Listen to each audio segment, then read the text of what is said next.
Hayırlı gün, gaziz millettəşlər, hürmetli oturuşda qatnaşучылар. 6-cı Bütün Россия Tatar Avulları işməkərləri jıyının başlap jibərigə rüksət itiniz. Bugün her yıldagıça bizning bilan birgə jıyında Tataristan Respublikası Prezidenti Rustam Nurg'oyevich Minnixanov,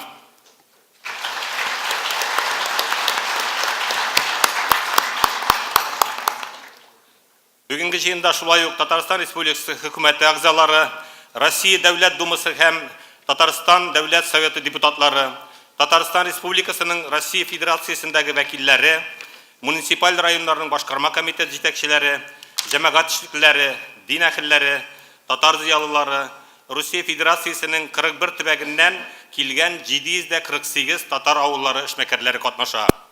Иң зур делегация гадәттәгечә ут күршебез Башкортстан Республикасыннан барлыгы 76 кеше. Шулай ук иң зур делегациялар Марий Эл, Мордовия, Чувашия, Удмуртия республикаларыннан, Киров, Түбән Новгород, Омск, Оромбур, Пенза, Сарытау, Самара, Ульян һәм Чиләбе өлкәләреннән һәм Пермь краеннан. Катнашучылар килгән иң ерак төбәкләр: Иркутск өлкәсе, Красноярск крае, Томск, Кемерово, Новосибирск, Омск, Астрхан өлкәләре һәм Ставрополь крае. Төбәкләрендә татар авыллары булмаса да, авыл хуҗалыгы товарларын сату һәм эшкәртү белән шөгыльләнүче кайбер татар эшмәкәрләре җыенда катнашырга теләп мөрәҗәгать итте. Шулай итеп, бүгенге чарада Санкт-Петербург һәм Мәскәү шәһәрләреннән, Ленинград, Иваново, Мәскәү өлкәләреннән, Приморье краеннан вәкилләр килде. Беренче тапкыр Иваново өлкәсеннән, Приморье краеннан эшмәкәрләр катнаша. Шулай ук быелгы җыенда Казахстаннан һәм Кытай Халык Республикасыннан татар эшмәкәрләре катнаша. Мәгълүм ки, 9 мартта форум делегатлары эш мәйданчыкта фикер алышты. Дискуссия мәйданчыкларында яңгыраган барлык тәкъдимнәр форумның гомуми резолюциясенә дә кертеләчәк. Шулай ук форум кысаларында 10 март көнне делегатлар Татарстанның Арча һәм Балтач районнарына сәфәр кылды. Алар шул районнардагы авыл эшмәкәрләренең хуҗалыклары һәм татар авылларының яшәеше белән танышты. Хәзер чыгышларга күчәбез. Без сезнең белән регламент турында сөйләшергә тиешбез. Чыгыш ясарга теләүчеләр шактый күп. Шуны истә тотып, 5-7 минут дип билгеләсәк, ничек карыйсыз? Каршылар булмасмы? Чыгыш ясаучылар каршы булмагач, аларга тавышка куеп тормыйм, килешәбез. Делегатларның чыгышларына күчкәнче, форум кысаларында фикер алышулар вакытында яңгыраган тәкъдимнәрдән туган фикерләрне сезгә җиткерергә рөхсәт итегез. Хәерле көн, кадерле милләттәшләр, авыл эшмәкәрләре, фермерлар. Сезнең монда җыелып килүегезгә без бик шатбыз. Биредә без 6-нчы мәртәбә күрешәбез. Бүгенге утырыш алдыннан без сез җитештергән товарлар күргәзмәсе белән таныштык. Әйе, сез бик кирәкле эш белән шөгыльләнәсез. Сез җитештергән продукцияның ассортименты елдан-ел киңәя. Димәк, сезнең тырышлыгыгыз бушка китми. Халыкның ихтияҗларын канәгатьләндерә. Үзегез дә эшмәкәрлекнең серләренә елдан-ел тирәнрәк төшенә барасыз. Бу өлкә елдан-ел күбрәк кыю һәм тәвәккәл кешеләрне, уңган шәхесләрне җәлеп итә. Андыйлар кәсепчелекнең өстенлек якларын аңлап эшлиләр. Җәмгыятебез, татар авыллары бүген шундый шәхесләргә бик мохтаҗ. Сез беләсез, Татарстан Республикасы инде күп еллар дәвамында авылларга ярдәм күрсәтә. Республика өчен авылларны яшәтү азык-төлек җитештерү белән генә чикләнмәй, бүген авыл милләт яшәешенең нигезе булып тора. Шуңа да республикада авылга кагылган күп санлы дәүләт программалары тормышка ашырыла. Илнең икътисадында шактый гына кыйынлыклар булуга карамастан, Татарстанда быел да авылга кагылган программалар кыскартылмады. Күрәбез, Татарстан президенты республикабызның мәнфәгатьләрен федераль хакимиятләр алдында һәрдаим яклап килә. Чөнки татар авыл киләчәге, ул милләтебез киләчәге. Дөнья нинди якка гына үзгәрмәсен, татар авылы яшәргә тиеш. Бу безнең төп максат. Безнең форумнарның татар эшмәкәрләрендә ихлас кызыксыну уятуы, фикер алышулар, уй теләкләрнең уртаклыгы барыбызга да дәрт исти, яңа үрләр билгеләргә мөмкинлек бирә. Күреп торабыз, авылларда шактый уңай үзгәрешләр күренә. Татарстанда да авыл эшмәкәрлегенә игътибар елдан-ел арта бара. Ләкин тынычланырга иртә әле, бу әле эшнең башы гына. Кызганыч, кайбер авыл муниципалитет хуҗалык җитәкчеләре тарафыннан халыкның рухи-мәдәни тормышына тиешле игътибарда җитешмәй. Бу уңайдан барыбызны да борчыган бер мәсьәлә турында әйтмичә булмый. Нишләп бүген бик күп авылларда балалар аз, булган яшьләр дә үзләренең киләчәген туган нигезләре белән бәйләп карамый. Авылда төпләнгәннәре дә гаилә кормыйча гомер кичерә. Югыйсә барлык проектларда авыл тормышын жанландыруга юнәлтелгән. Әйтик, Татарстан авылларында бик күп инфраструктуралар булдырылды. Авыллар 100% ут, су, газ белән тәэмин ителгән. Күпме юллар салынды. Мәктәпләр, балалар бакчалары, клублар, медпунктлы биналар заманча төзелде. Һәр авылда бүген сыйфатлы интернет, телефон шелтәрләре эшләп тора. Авыл кешесенә эш булмаса, бу тырышлыкларның нәтиҗәләре бик түбән булып кала. Шулай ук күреп торабыз, сакланып калган күмәк хуҗалыкларда авылның һәр кешесен эш белән тәэмин итеп бетерә алмый. Инде кабат-кабат әйтелде, бүген авылның һәр теләгән кешесенә үз эшен ачарга, үз мөмкинлекләрен тормышка ашыру шартларын булдырырга кирәк. Әгәр авыл кешесенең, бигрәк тә яшьләрнең үз эше, үз хуҗалыгы, яшәү чыганагына әверелә алмый икән, ул әлбәттә авылдан китү ягын караячак. 5 ел элек Татарстан президентының авылларда 1000 гаилә фермасын булдыру турындагы күрсәтмәсе булган иде. Әлеге проект әлбәттә кече эшмәкәрлекне үстерүгә юнәлтелгән. Шулай булгач, һәр авылда дистәләгән гаилә фермалары корылырга тиеш иде. Чынбарлыкта баштагы чорда районнарда 50-шәр, 70-шәр, хәтта 100-әр баш терлеккә исәпләнгән шәхси фермалар барлыкка килде. Алар алдан уйлаганча һәр авылда түгел, һәр районда 20-30 ферма булып чыкты. Булар инде берничек тә гаилә фермасы булып тора алмый, чөнки андый хуҗалыкларда эшчеләрне яллану нигезендә тупларга туры килә. Нәтиҗәдә без шул ук иске система тагарагына килеп терәлдек.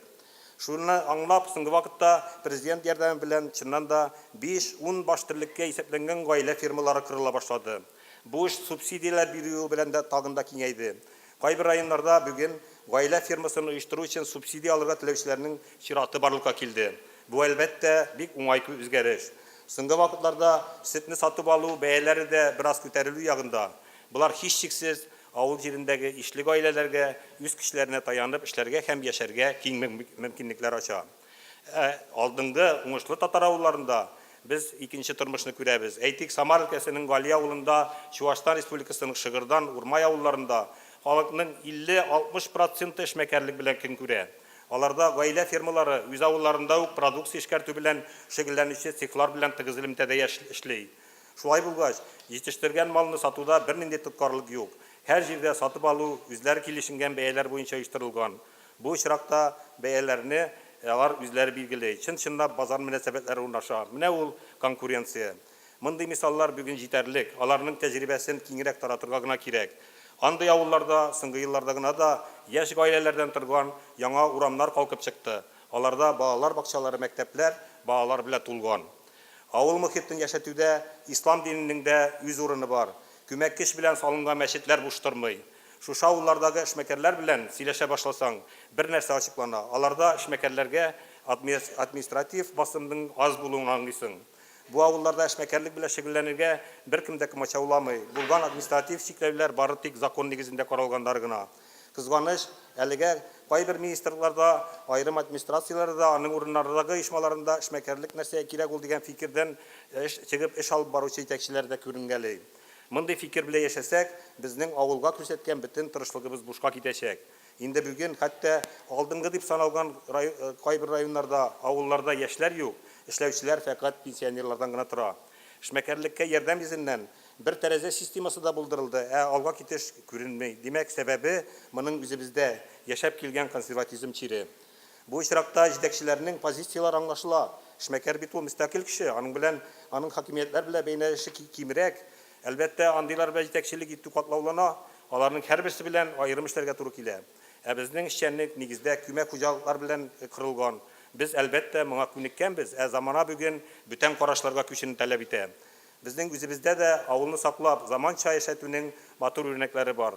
Балтач районының Бырбаш авылы, сез аны кичә ул авыл белән таныштыгыз, үрнәге турында аерым әйтү урынлы булыр. Бу авылда яшьләр төпләнеп кала, балалар күп туа, яшьләр арасында ишле гаиләләр арта бара. Елдан-ел яңа йортлар калкып чыга, мәктәптә укучылар саны бик күп. Моның төп сәбәбен авыл тормышының дингә кайтуында күрәбез. Әлбәттә, бу уңышларның төп сәбәпчесе татар дөньясында исеме киң танылган дин әһеле Җәлил хәзрәт Фазлыев.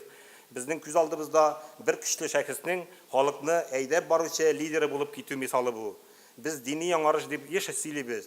Бырбаш авылы мисалы яңа чорда ислам диненең халкыбыз тормышына уңай тәэсирен раслый.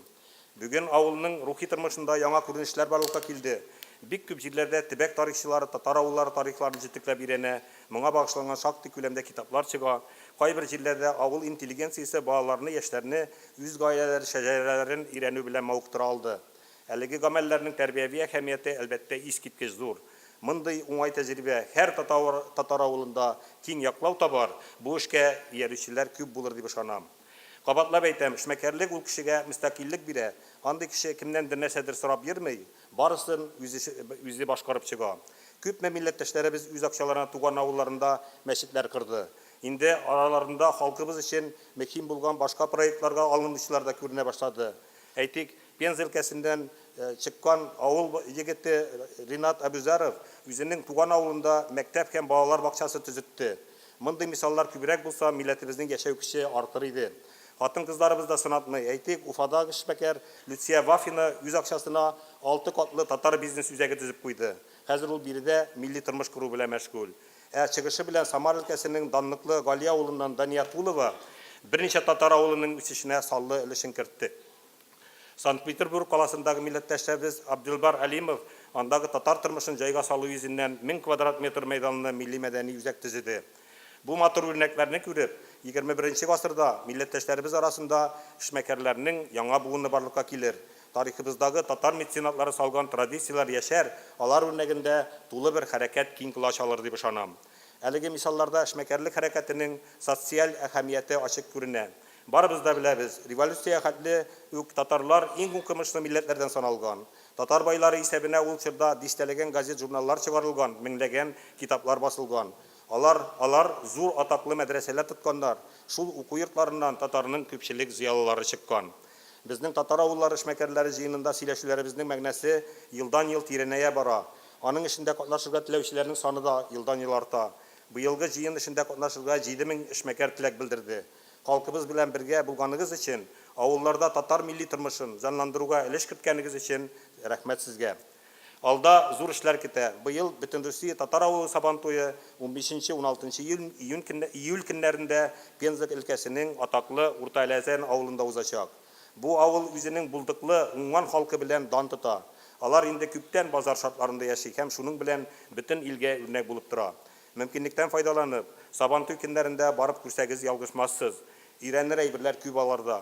Сабантуйны оештыруда Пенза өлкәсе татарлары җитәкчесе залда утырган Бәкир Усман улы Акҗигитовка уңышлар телик.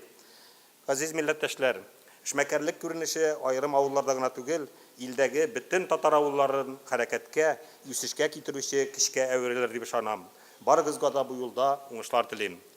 Ни кызганыч, бу дөнья шатлык куанычлардан гына тормый. Өч көнлек татар дөньясы зур югалту кичерде. Татар халкының затлы улы, туган җирен, туган авылын зурлаган, гаиләсен, туганнарын, авылдашларын, үз милләтен үлеп яраткан, хөрмәтләгән улы җанлы, киң күңелле милләт улы, Бөтенрусия татар авыллары оешмасын оештыручыларның берсе.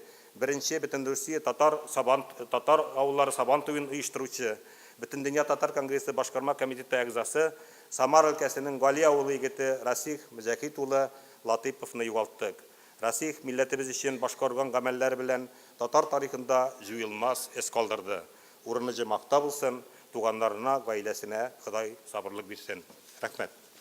Чыгыш ясау өчен сүз Башкортстан Республикасы Иглин районыннан фермер хуҗалыгы башлыгы Идиятуллин Хәсән Сагиҗан улына бирелә. Туганнар, милләттәшләр.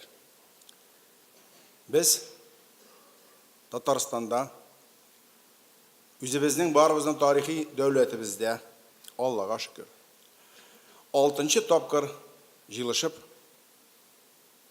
хөрмәт күреп, сый күреп, бер-бер белән танышып, белгәннәребезне өйрәтеп, белмәгәннәребезне өйрәнеп киләбез. Безнең президентыбыз менә 1 мартта Рөстәм Нургалиевичның туган көне булды. Яңа гасыр каналын хәзер бик күп кеше карый. Көннән-көн аны караучылар күбәя.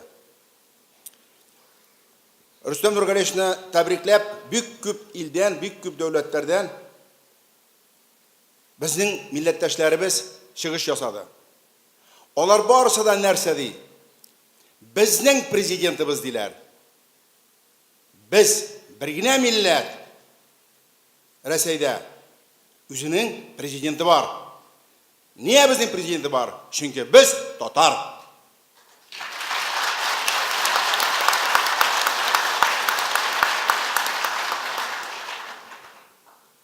...76 delegat ut көрсетті Татарстаннан.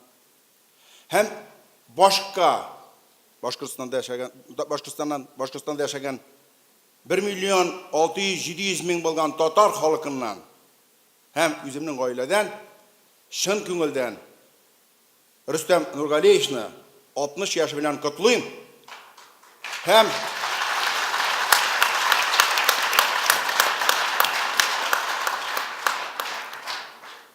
Hem uzun ömür,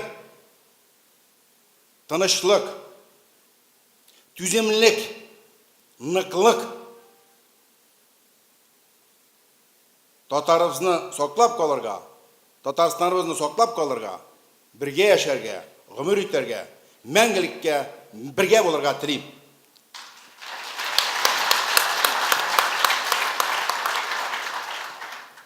Мені бірсігіне шоттандырды енді. Мен өзім январьның 15-інде туғанмын. Ол менен 45 кем болса да, соңырақ туған кішірек інекеш болып шыға.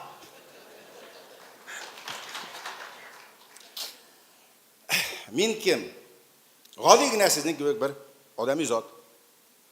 4 балам бар. 25 yıl fermer xo'jaligi olib boram.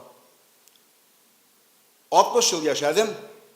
55 yıl ot yoni, ot chiri bilan shirlab umr etam. 55 yıl. Xo'jalik zo'r. 2000 ga yaqin yer bilibbiz. Bundan ortiq ot, sıyır, sarık, gece, bulan, kışkurt, Akkışlar da var, pavlinler de var, kır ürdekler de var, kır kozlar da var. Niye bunlar kirek? Olar maturluk, biz Tatar milleti. Maturluk'un bildesi, biz maturluk'un kindigi. Bizge maturluk bir vakitte jitmedi, jitmeyecek, mana bizim küç neşede tura.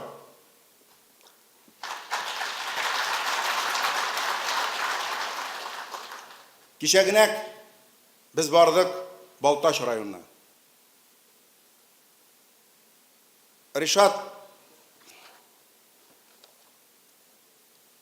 Rabil Rişatoviç, rahmet, hakimiyet başlığı, Baltaş'ın matur kızları bilen yolunu buğan. Talyanka, Saratov garmonları bilen bütün köşke tarttırıp yigitten şehir bastırgan. Tatarşa, Özbekçe, zor hürmet bilen, iknaktuz bilen karşı aldı. Bu bit yigitler, tuğanlar, özü bir şatlık kına tügül, özü bir baylık. Rahmet alarga.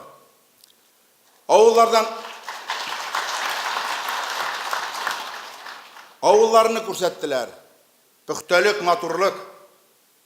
Onu bit 41 devletten kile Tatarlar deyip tünçükінші buyap tüzüp koyup bulmay. Ol ғасырлар boyuna kelgen, ғасырлар boyuna tüzülgen, ғұрып adetke kirgen bizning matur bir көрініш. Gördük fermalarını, iş gitmeli tozalık, onda zor kileşek, matur sıyırlar, yana soңғы teknologiya, görünüp tura, devletinin gördüğümü küp. Küp. Küp de bit. Шығым, siz yana turmuş, yana производство tüzükleyin. Tırışalar yigitler, biz şunu gördük, şotlandık. Aytasim keleyindi. Onda bargan çokta, әзір болырға керек. Sovet zamanınдағы muzeyga bargan kebek. Şun barında şulay. Biz kilebizde, jırda kebek kitemiz, kilebizde kitemiz. Mana küp yigitler bilen tanış bitindi. Soruşabız. Kimning 5000 gektar bo'lgan o'tgan yil, bu yil 6-7 ming, kimning 10 ming, 20 ming. Нәрсә күрсәтә? Эх, егетләр, молодцы, без бит үсәбез. Егетләр эшли, не эшли? Олар татар, Ырымбурдамы, Самардамы, Пензадамы, Башкортостандамы, Татарстандамы, Үзбекстандамы? Татармы? Татар эшли. Эшли икән ул татар. Без үткән шакыруда кайткан чакта автобуста егетләр сүз кузгатты. Әйдәгез, Башкортстан Татар конгрессының сабантуен зур иттереп, матур иттереп, олы теләктә синең хуҗалыкта үткәрәбез. Мин кабул иттем. 1000 метрдан торган ипподромыбыз бар. 3500 майдан биләгән конюшнябыз бар. Һәммәсе дә бар. Татарстаннан кайтышлый егетләр салыштык тавышы Мәддәрдән дә булды. Һәм сабантуй килеп чыкты. Бик матур. Әйттеләр инде. Башкортстанда мондый оештырылган матур сабантуй әле булганы юк. Ние матур булды? Чөнки ул булды чын татарча, татар конгрессы, без татарлар узарганга.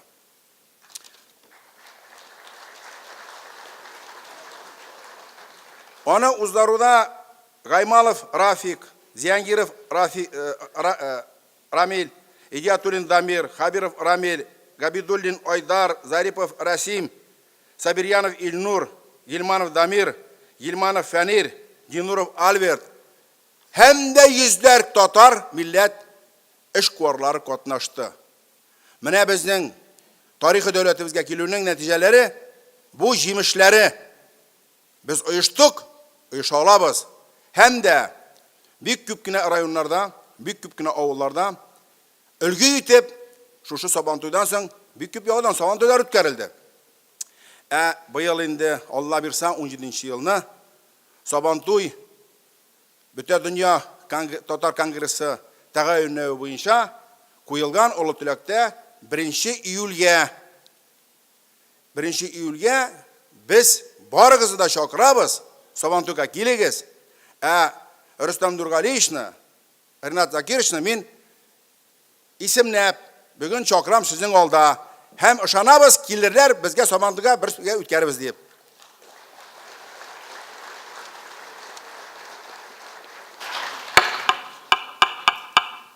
Сабантуйлар бик матур үтте генә түгел.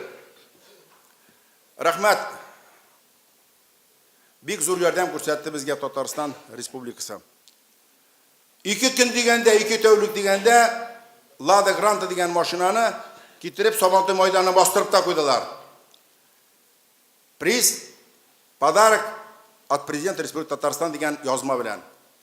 Ул инде иң күркәм бүләк, аның исемен инде бөтен Сабантуйны яулап тора торган бер җимешкә әйләнде.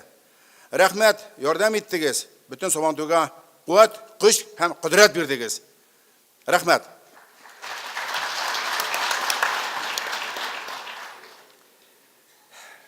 Минем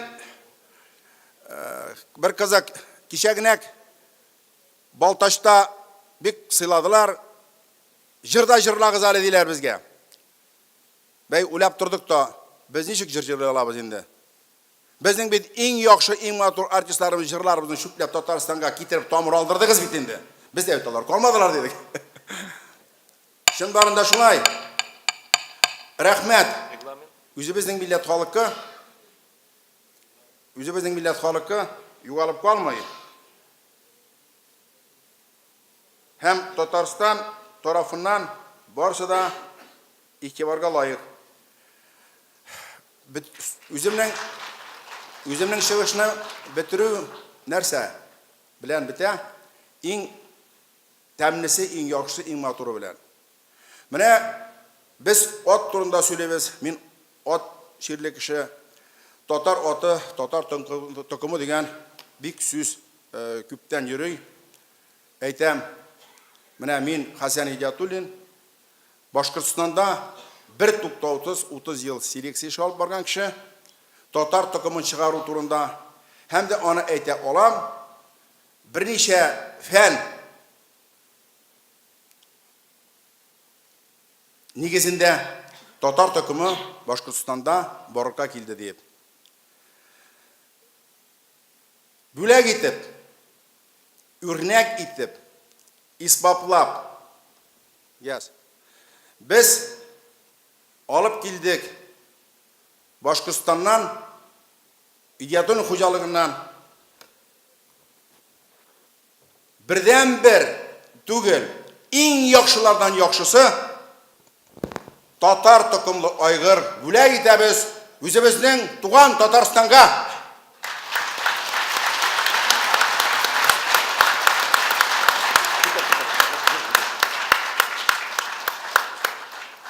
Айғырғына масың ол? Үткен елі Сабантуйда бірінші тапқыр татар тұқымлы отларына үзіне ярыш ұздардық. Шушы ярышта озып бірінші болды. Бик уңған, бик зор келешеклі, бишкіне әшілік.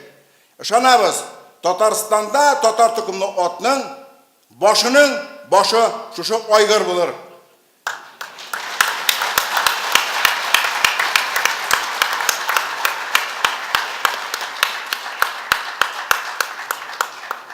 Біргіне сөз. Мен келдім екі олым, әм ұнығым білән. Не дейсіз ме? Біз бірімізден мәңгілік түгіл. Менің ішім давам етер олым, әм ұнықларым білән. Олар көрелер, үйренелер. Әм мен еш шықсы шанам, біздің татар үшін, татар тұқымын давам етерлер деп.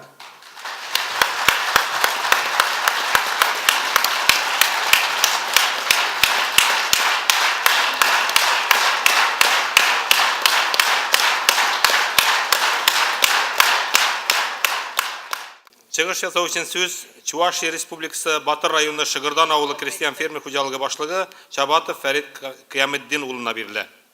Хөрмәтле көн, хөрмәтле Рөстәм Нургалиевич, мәхәрәм, эшмәкәрләр һәм кунаклар. Безнең бүген җыелышыбыз безнең өчен бик зур горурлык. Бүгенге безнең сөйләнүләр, сөйләшүләр эш турында булса, мин үзем Чувашиядә Татар көрәше федерациясын җитәкләгәч, шул темага бераз сүземне башлар идем. Россия төбәкләрендә милли татар көрәшен үстерү мәсьәләсен күтәреп чыгарга рөхсәт. Татар көрәше бүгенге көндә рухи мирас буларак кабул ителергә һәм дәүләт дәрәҗәсендә сакланырга хаклы.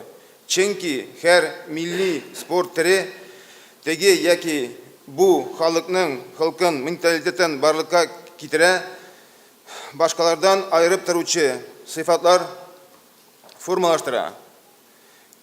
Көрәштә безгә иң беренче чиратта сау сәламәтлек, ачык акыллы һәм югары ахлаклы яшьләр тәрбияләргә ярдәм итә алыр иде. Россия Көрәш Федерация тырышлыгы бүгенге көндә көрәш 25 Россия төбәгендә үстерелә. Калининград өлкәсеннән башлап Якутия кадәр көрәш белән 75 меңгә якын кеше шөгыльләнә. Билгеле, көрәш татарга барлык төрки халыкларга хас спорт төре. Ләкин халыкара һәм Россия Көрәш Федерация менә Казанда оештырыла. Һәм татар көрәше төрки халыкларының милли спорт төрен бер калыпка салган төп үрнәге булып тора. 2013 елда универсиада ярышларын уздыру нәтиҗәсендә Россия Федерация спорт министрлыгы тарафыннан көрәш гомум Россия спорт төре исемлегенә кертелде. Зур дәрәҗә һәм мөмкинлекләр белән бергә бу исем билгеле бер бурычларда йөкләнде. Шул исәптән чит төбәкләрдә көрәш буенча спортсменнар әзерләү, моның өчен мәктәпләрдә тренерларны җәлеп итү, спорт секцияләрен оештырырга кирәк. Бу аккредитация итү өчен министрлык таләбе. 20 субъектта берәр тренер хезмәт хакын түләү елына 2 миллион 400 мең сум күләмендә финанслау таләп ителә. Россия Көрәш Федерация бу максатларда матди ярдәм сорап төбәкләр җитәкчеләренә мөрәҗәгать белән чыгарга тәкъдим итә. Шушы мәсьәләне җыенда кабул ителәчәк күрсәтмә, ягъни перечень поручениеләр кертүне сорыйбыз. Игътибар өчен зур рәхмәт.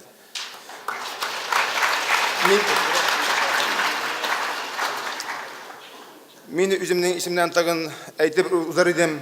Без мөселман татар халыгы буларак бүгенге көндә безгә үзебезгә инде Чувашия халкына, Чувашия торучы мөселман татар халыкларга бу тормышта бик тә эшләр иткән вакытта повезло. Чөнки без яшибез Татарстаннан, күршеләр, почти аралар безнең анда 100 чакрым гына. Безнең дусларыбыз, эшмәкәрләр, моны бүген күрәбез, килгәннәр ерак-ераклардан. Конечно, безгә бик зур горурлык бүгенге көндә Татарстан халкы, Татарстаннар безнең эшкә шундый зур бәя биреп, безнең эшләребезне зурлавызга сезгә икелеш бик зур рәхмәт.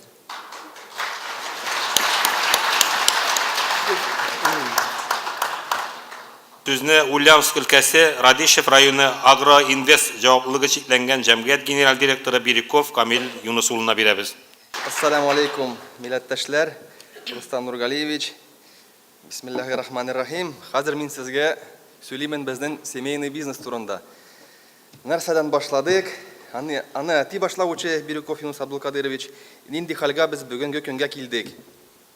Татар мәктәбен бетермәдем инде, гафу итегез, урысы белән урыс теленә күчсәм. 98 елны әти алган инде первые 500 гектаров инде бәрелгән җир иде. Опыт та юк иде бездә, белем дә юк иде.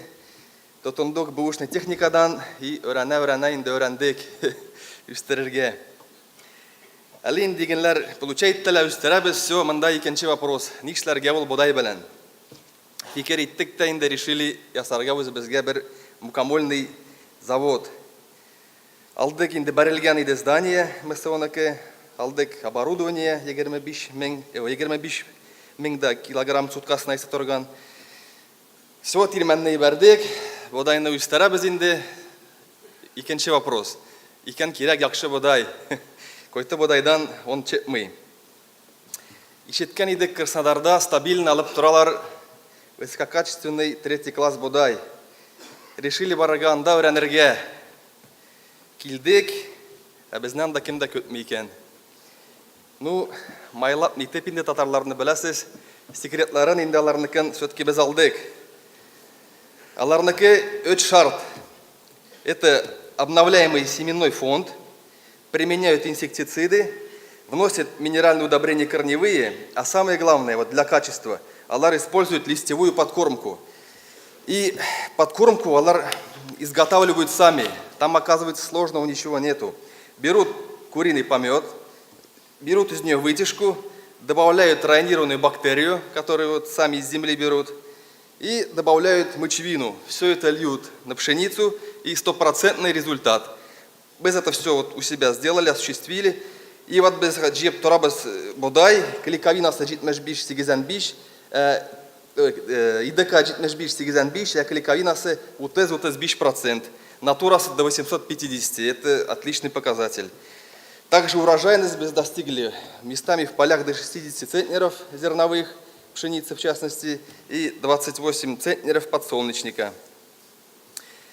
Ну, мукой начал обеспечивать свой район, помимо этого ближайшие районы области нашей, а также за пределами области даже. Плюс население обеспечивается, это бесперебойно отрубями, зерноотходами, это как бы большой плюс. Все содержат подсобное хозяйство. Тут икенче фикер инде. Әле оныбыз яхшы чыга башлады, нәшләргәне белән дальше. Уйладык, та решили ясарга хлебобулочную продукцию. Как раз на тот момент в районе была закрыта хлебопекарня. Заброшенная была, не закрылась она просто после кризиса. Мы это все восстановили, закупили новое оборудование. персонал набрали, возили на семинары, обучили их, как все это делать. Вот, бүгінгі күнге біз ябабыз инде 22 вида хлебобулочных изделий и обеспечиваем 5 ближайших районов хлебом. Вот, посмотрев, оценив нашу работу, вот местные власти и население сами говорят, возьмите, вот местный колхоз здесь, он заброшенный, там 10% земли обрабатывается, возьмите себе, обрабатывайте, как бы люди будут при работе. Уйладать не так семейно дайнда решили, что колхозная аларга, вложили еще там средства, технику закупили. Бүгінгі күнге енді анда біздің цель қойылған еді. Это восстановить молочное поголовье, закупить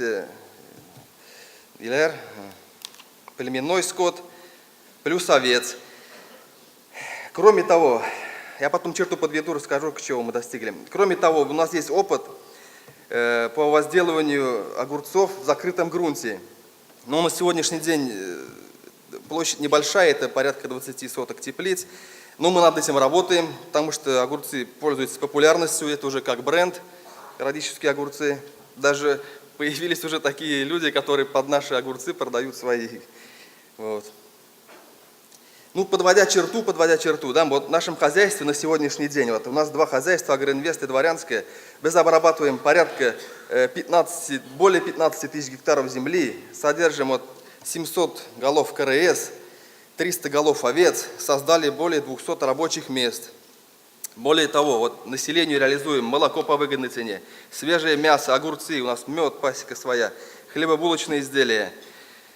На вырученные деньги вот в районе одно здание восстановили и второе здание построили. Там открылись у нас торговые центры, в одной Магнит, в другой Пятерочка. Вот вы видеоролик не включили, наверное, или включили?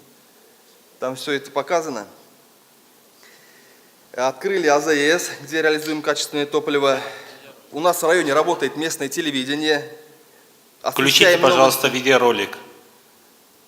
Освещаем как новости как на татарском, так и на русском языках. Звучат поздравления юбиляров и именинников. И Кемен Дуртенчил Даниндатибез Миненати Бирюков Юнус Абдулкадырович является председателем радической татарской автономии, за время работы которой ежегодно в районе проводятся Сабантуй, Дни татарской культуры и иные тематические мероприятия.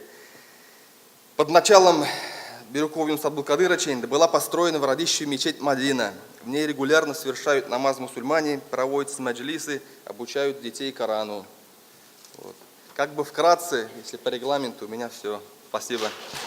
Чыгыш жасау үшін сөз Түбәтәй бірінші татар тиз туклану шилтеріне негіз салушы Сафин Султан Эдуард ұлына берілі. Хөрмәтле Рустам Нургалевич, кадерле кунаклар һәм татар эшмәкәрләре, барыгызга да ассаламу алейкум, хәерле иртә. Минем исемем Султан Сафин, мин Түбәтәй автор буламын һәм җитәкчеләрнең берсе.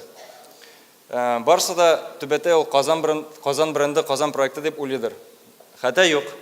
Мин тамышым белән үзем Самар өлкәсендәге Камышлы авылыннан. Камышлы районын, Камышлы авылын кече Татарстан дип Самар өлкәсендә әйтәләр. Камышлы җире махсус кешеләргә бик бай. Зия Ярмәки, Әнвәр Давыдов, татар әлифбасының авторы Салев Агизов һәм Тукай премиясе лауреаты Рустам Мингалим. Гомумән Камышлыда бик күп игътибар бирелә татар мәдәниятен сакларга һәм татар телен сакларга. Шулай инде минем әбием дә, мәрхүм әбием 40 елдан күбрәк татар ашсу остасы булып, халыкка хезмәт итте. Һәм күрәсең, әбиемнең авызда әретергән татар ашлары минем күңелемә сеңгән, һәм мин дә аның артыннан шу эшне дәвам итәргә булдым. Һәм иптәшләр белән монда Казанда беренче тиз туклану, хәләл тиз туклану шелтәре Түбәтәйне ачып җибәрергә булдык.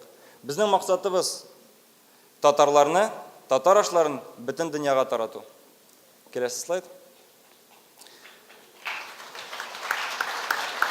Һәм монда қонақлар бір-екі сөз айтып жіберді бренд турында. Нәрсә соң ул бренд? И нәрсәме неге ул безгә татарларга кирәк? Әйдәгез карап алыйк. Келесі слайд. Бренд ул сәүдә маркасы дигәнне аңлата. Бренд кулланучыларны продуктка бәйли. Һәм аның турында берәр фикер я ассоциация калдыра. Бүгенге вакытта бер төрле продуктлар бик күп. Әйтеп киттеләр, ит турында, балык турында. Ләкин мин сезнең продуктыгызны ник алырга тиеш? Берәр эштәлек бренд өчен. Мәсәлән, әйдәгез, менә шу буква М-ны барысы да белә, әйдәгез Макдональдсны алыйк. Макдональдска кеше ник бара? Гамбургер өчен дип уйлыйсызмы? Юк. Барыгыз да ишеткәнсездер. Вот что я люблю мәгънәсе өчен. Чөнки алар культура бирәләр. Бренды белән культура бирәләр. Шулай ук Түбәтәйдә дә үзенең бренды бар, һәм брендка нәрсә керә? Иң беренчедән оригиналь исем һәм логотипы керә. Икенчедән фирменный стиль. Тагын келесі слайд. Интерьерда, экстерьерда, киемнәрендә персоналның татар бизекләре урнашыла. Менә экстерьер, келесі слайд. Һәм интерьерда шулай ук брендның бизекләрен күрсәтергә кирәк. Һәм инде иң махсусы, иң важный дигән инде келесі слайд. Ул махсус фразалар. Брендның эштәлеген аңлата торган. Димәк, Түбәтәйдә ул чын күңелдән һәм идәгәчә тәмле дигән фразалар. Монда бер-ике сүз әйтеп китәсем килә. Һәр кеше әйбер салаганда иң беренче инде сыйфатка карый. Ләкин сыйфаттан соң брендка карашак. Безнең брендлар башкаларга караганда эштәлеклерәк. Чөнки үзләре белән татар халкының мәдәниятен һәм бай тарихын алып барачак. Русча әйтсәм, есть на западные бренды посмотреть, Макдональдска, KFC-га. Аларның бит эштәлекләре өстә генә, на поверхности. Чөнки придорожная культура питания, да, дальнобойщикларга. Брендыгыз бик тәмле булса да, вакытыгыз бетте. Тагын бераз сөйләп алсам, Юк, 1 минут. 1 минут, рәхмәт. Әйдәгез та Түбәтәй турында бер-ике сүз әйтеп алам. Безнең бүгенгә нәрсәләребез бар? Келесі слайд. Бүген Түбәтәй Россия татар тиз туклану шилтәре безнең 14 сату ноктасы бар. Карасагыз картага Казан, Әлмәт, Мәскәү, Самара, Төмән, Екатеринбург, Свердловск өлкәсендә дә. Үткән елдан башлап без тагында Самара өлкәсендә беренче фудкорт ачтык. Келесі слайд. Фотографияда күрә аласыз. Ул бер рәттә Бургер Кинглар белән бер рәттә безнең татар милли ризыкларын популярлаштыра. Тагын келесі теге елны, келесі слайд, без ярым фабрикатларын тапшыра башладык. Димәк, келесі слайд. Келесі слайд. Димәк, һәрбер кеше Россия любой ноктасында шундый татар фабрикатын алачак һәм идәгәчә тәмле Татарстаннан кайткан ашамлыкны аша алачак. Монда бер сорауым бар. Шушы проектны Түбәтәй брендын бөтен татарлар арасында, татарлар милләттәшләребез арасында булдырырга Рустам Нургалиевич, сезнең һәм Ренат Зинурович, сезнең ярдәмегез кирәк элемтәгә керергә милләттәшләребез белән. Һәм инде слайдларны күчерегез, тагын бер-ике слайдка азагын әйтәм. Тагын бер. Менә Мәскәү шәһәрендә безнең милләттәшләребез Түбәтәй ачып җибәргәннәр. Келесі слайд. Безнең киләчәктә нәрсә безне көтә? Без быелны Алла теләсә Свердловск, Сургут һәм Новосибирск шәһәрләрендә ачылачакбыз һәм без тагын 10 регионга керәчәкбез. Казахстан тоже шулар арасында. Аннан соң Алла теләсә быелны Америкага фастфудны өйрәнергә барабыз, тагын бер тапкыр. Келесі слайд. Тагын уйларыбызда шундый инновацион мәдәни үзәге төзергә, Татарстан исемле. Монда интерактив заллары, Татарстанның достиженияларын күрсәтергә булачак, националь творческий мастерскойлары һәм конференц заллары. Һәм инде уйларыбызда, келесі слайд, беренче татар ризыгын булдыру конвейерын төзәргә телибез. Бу эш буенча без бик күп телегизм белән эшлибез, Айыр белән. Аларга бик зур рәхмәт, инвестицияләр эзләүче буенча да һәм урын эзләүче буенча. Келесі слайд. Шулай минем сүзләрем бетте. Бик зур рәхмәт вакытыгыз өчен һәм Рустам Нургалиевич сезне тәбриклим. Туган көнегез белән, юбилеегыз белән. Сезнең гомерегез һәм республиканың гомересе түбәтәк шикелле идәгеше тәмле булсын. Рәхмәт. Хәзер Ырымбур өлкәсе Якут авылы эшмәкәре Мирзакаев Радик Иршат улына бирелә. Исәнмесез, хөрмәтле милләттәшләр, мөхтәрәм кардәшләр. Гомумән мәктәп хастахана пункты булмаган авылның киләчәге юк дип исәпләнә. Әмма ләкин безнең тәҗрибә күрсәтүенчә авылның киләгеше башка кирәкләр нәрсәләргә дә нигезләнә. Безнең кечкенә Якут авылында 90 кеше яши. Мәктәп юк әлбәттә. Әмма ләкин балаларыбызны бездән 6 чакрым ерактаклыгы күрше Тукай авылында мәктәп автобусы йөртә. Юлларыбызны яхшы дәрәҗәдә тотканга күрә, корга, яңгырга карамастан, мәктәп автобусы да, башка машиналарда каршысыз тиз арада авылга кирип чыгып йөри ала. Шулай ук авыл халкының да тиз арада Александр район үзәгенә барып килергә мөмкинчелеге бар. Авыл халкының күбесе үзебезнең Якут фермер хуҗалыгында эшлиләр. Бу хуҗалыкны мин берничә авылдашым белән 1990 елда оештырдым. 90 елларның нинди авыр булуын барыбыз да бик яхшы беләбез. Ул вакытта хуҗалык оештырганда киләчәккә әллә нинди зур максатлар куймадык. Бары тик гаиләләребезгә яшәү мөмкинчелеге тудырдык өчен генә эшләдек. Инде хәзер еллар үткәч мин аңлыйм. Чит якларга бәхет эзләп чыгып китмичә, туган җиремдә үз эшемне булдырып дөрес эшләгәнмен. Башлап җибәргәндә 100 гектар җирдә ашлык чәчеп хуҗалыгыбызны һәм туган авылыбызның якты киләчәгенә нигез салганбыз икән. 2002 елда колхоз таркалгач кешеләр эшсез калды һәм шул чакта без аларга эш тәкъдим иттек. Пай җирләрен арендага алгач, эшкәртелә торган җирләрнең күләме 1,5 гектарга җиткән иде. Бүгенгесе көндә 3000 гектар тәшкил итә. Беренче елларда әллә ни уңыш та алып булмады. Шуңа күрә яшелчә үстереп карарга булдык. Чөнки бәрәнге безнең якларда ашлыкка караганда яхшырак уңа. Орлык артыннан мин илебезнең алдангы орлык хуҗаларына барам. Алардан яңа технологиялар буенча тәҗрибәләрен өйрәнәм һәм үзебезнең хуҗалыкта тормышка ашырам. 2009-2011 еллар бик уңышлы булды. 1 гектардан 500 центнер яшелчә алдык һәм тиз арада сатып та битердек. Бәрәнгенең күп өлешен кырдан ук алып китәләр. Бәрәнге артыннан Оренбург өлкәбезнең төрле районнарыннан, күрше өлкәләрдән, Башкортстаннан киләләр. Без аларның барысында менә дигән 2,5 тонна бәрәнге белән тәэмин итәбез. Бәрәнгебезнең сыйфаты, тәме, чагыштыруча арзан булуы халыкка бик ошый.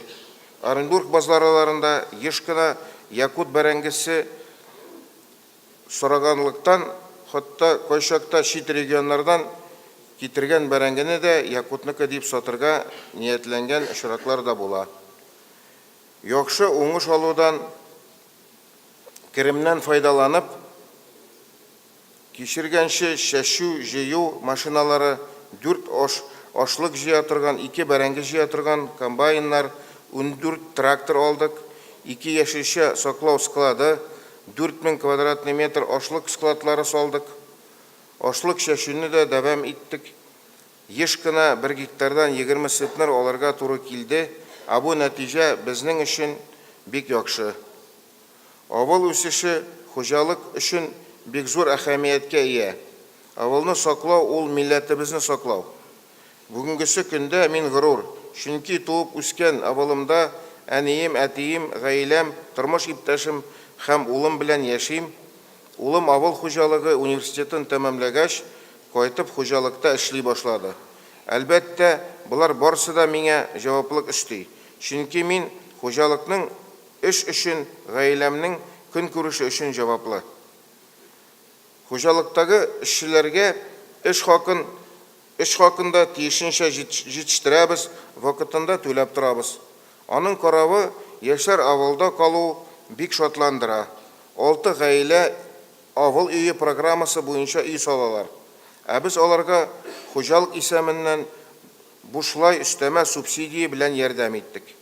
Яшь гаиләләр авылда калганлыктан бала саны да авылда елдан-ел арта бара.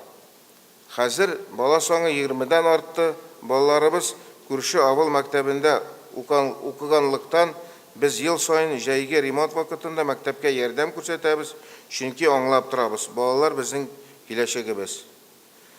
Әлбәттә, авыл хакына төрле чаралар оештыру өчен клуб кирәк. Бүгенге көндә без авыл клубы булдырырга тырышып йөрибез, программага керү өчен документлар җыябыз, җирне законлаштырабыз. Бәхеткә каршы кризис булуга карамастан, илебезнең кечкенә авылларына ярдәм күрсәтә, киләчәктә дә шулай дип ышанабыз. Хуҗалыгыбыз алга үсешен дәвам итә һәм мин ышанам, киләсе очрашуыбызда уңышларыбызны күләме артуы турында әйтермен дип. Үзебезнең фермерлар чит илләрдән кертмичә дә илебезгә җитәрлек бәрәңге, ашлык үстерә алалар һәм һичшиксез үстерергә тиешләр дип уйлыйм. Форсаттан файдаланып, Татарстан Республикасы Президенты хөрмәтле Рөстәм Нургали улы Минихановка чит төбәкләрдәге татарлар аеруча игътибар күрсәткән өчен зур рәхмәт белдерәм. Бөтен дөнья татарлар конгрессына шундый проектлар оештырып, тәҗрибә уртаклашырга мөмкинчелек биргән өчен зур рәхмәт. Милләтебез өчен янып яшәгән кешеләр татарның культурасын, гореф-гадәтләрен алга сөрә. Оренбург өлкә татар автономиясе ярдәме белән татар эшкуарлары бер-берсен белә, яңа технологиялар белән уртаклаша. Шуның өчен аларга да бик зур рәхмәтемне белдерәсем килә. Игътибарыгыз өчен рәхмәт. Киләсе очрашуларга хәтерле милләттәшләрем. Чираттагы сүз Башкортстан Республикасы авыл хуҗалыгы товарлары җитештерүчеләр берлеге рәисе, Дүртөйле районы Әсән авыл кышчылык фермасы директорлар советы рәисе Саидгалиев Зифкат Ислам улына бирелә. Хөрмәтле Татарстан президенты Рөстәм Нургалиевич, җыелышта катнашкан иптәшләр, күршеләр, бүгенге безнең очрашуны оештыручылар. Без бүген татар авыллары турында, гомумән авыл турында сөйләп барабыз. Залда утыручылар уйлап карагыз әле, үзегез яшәгән вакытта кемнең күпме гомере бар. Шул вакытны бәләкәй чагыгызга авылга күчерегез. Шәк кенә. Бүгенге авылга күчерегез. Проблемалар күп.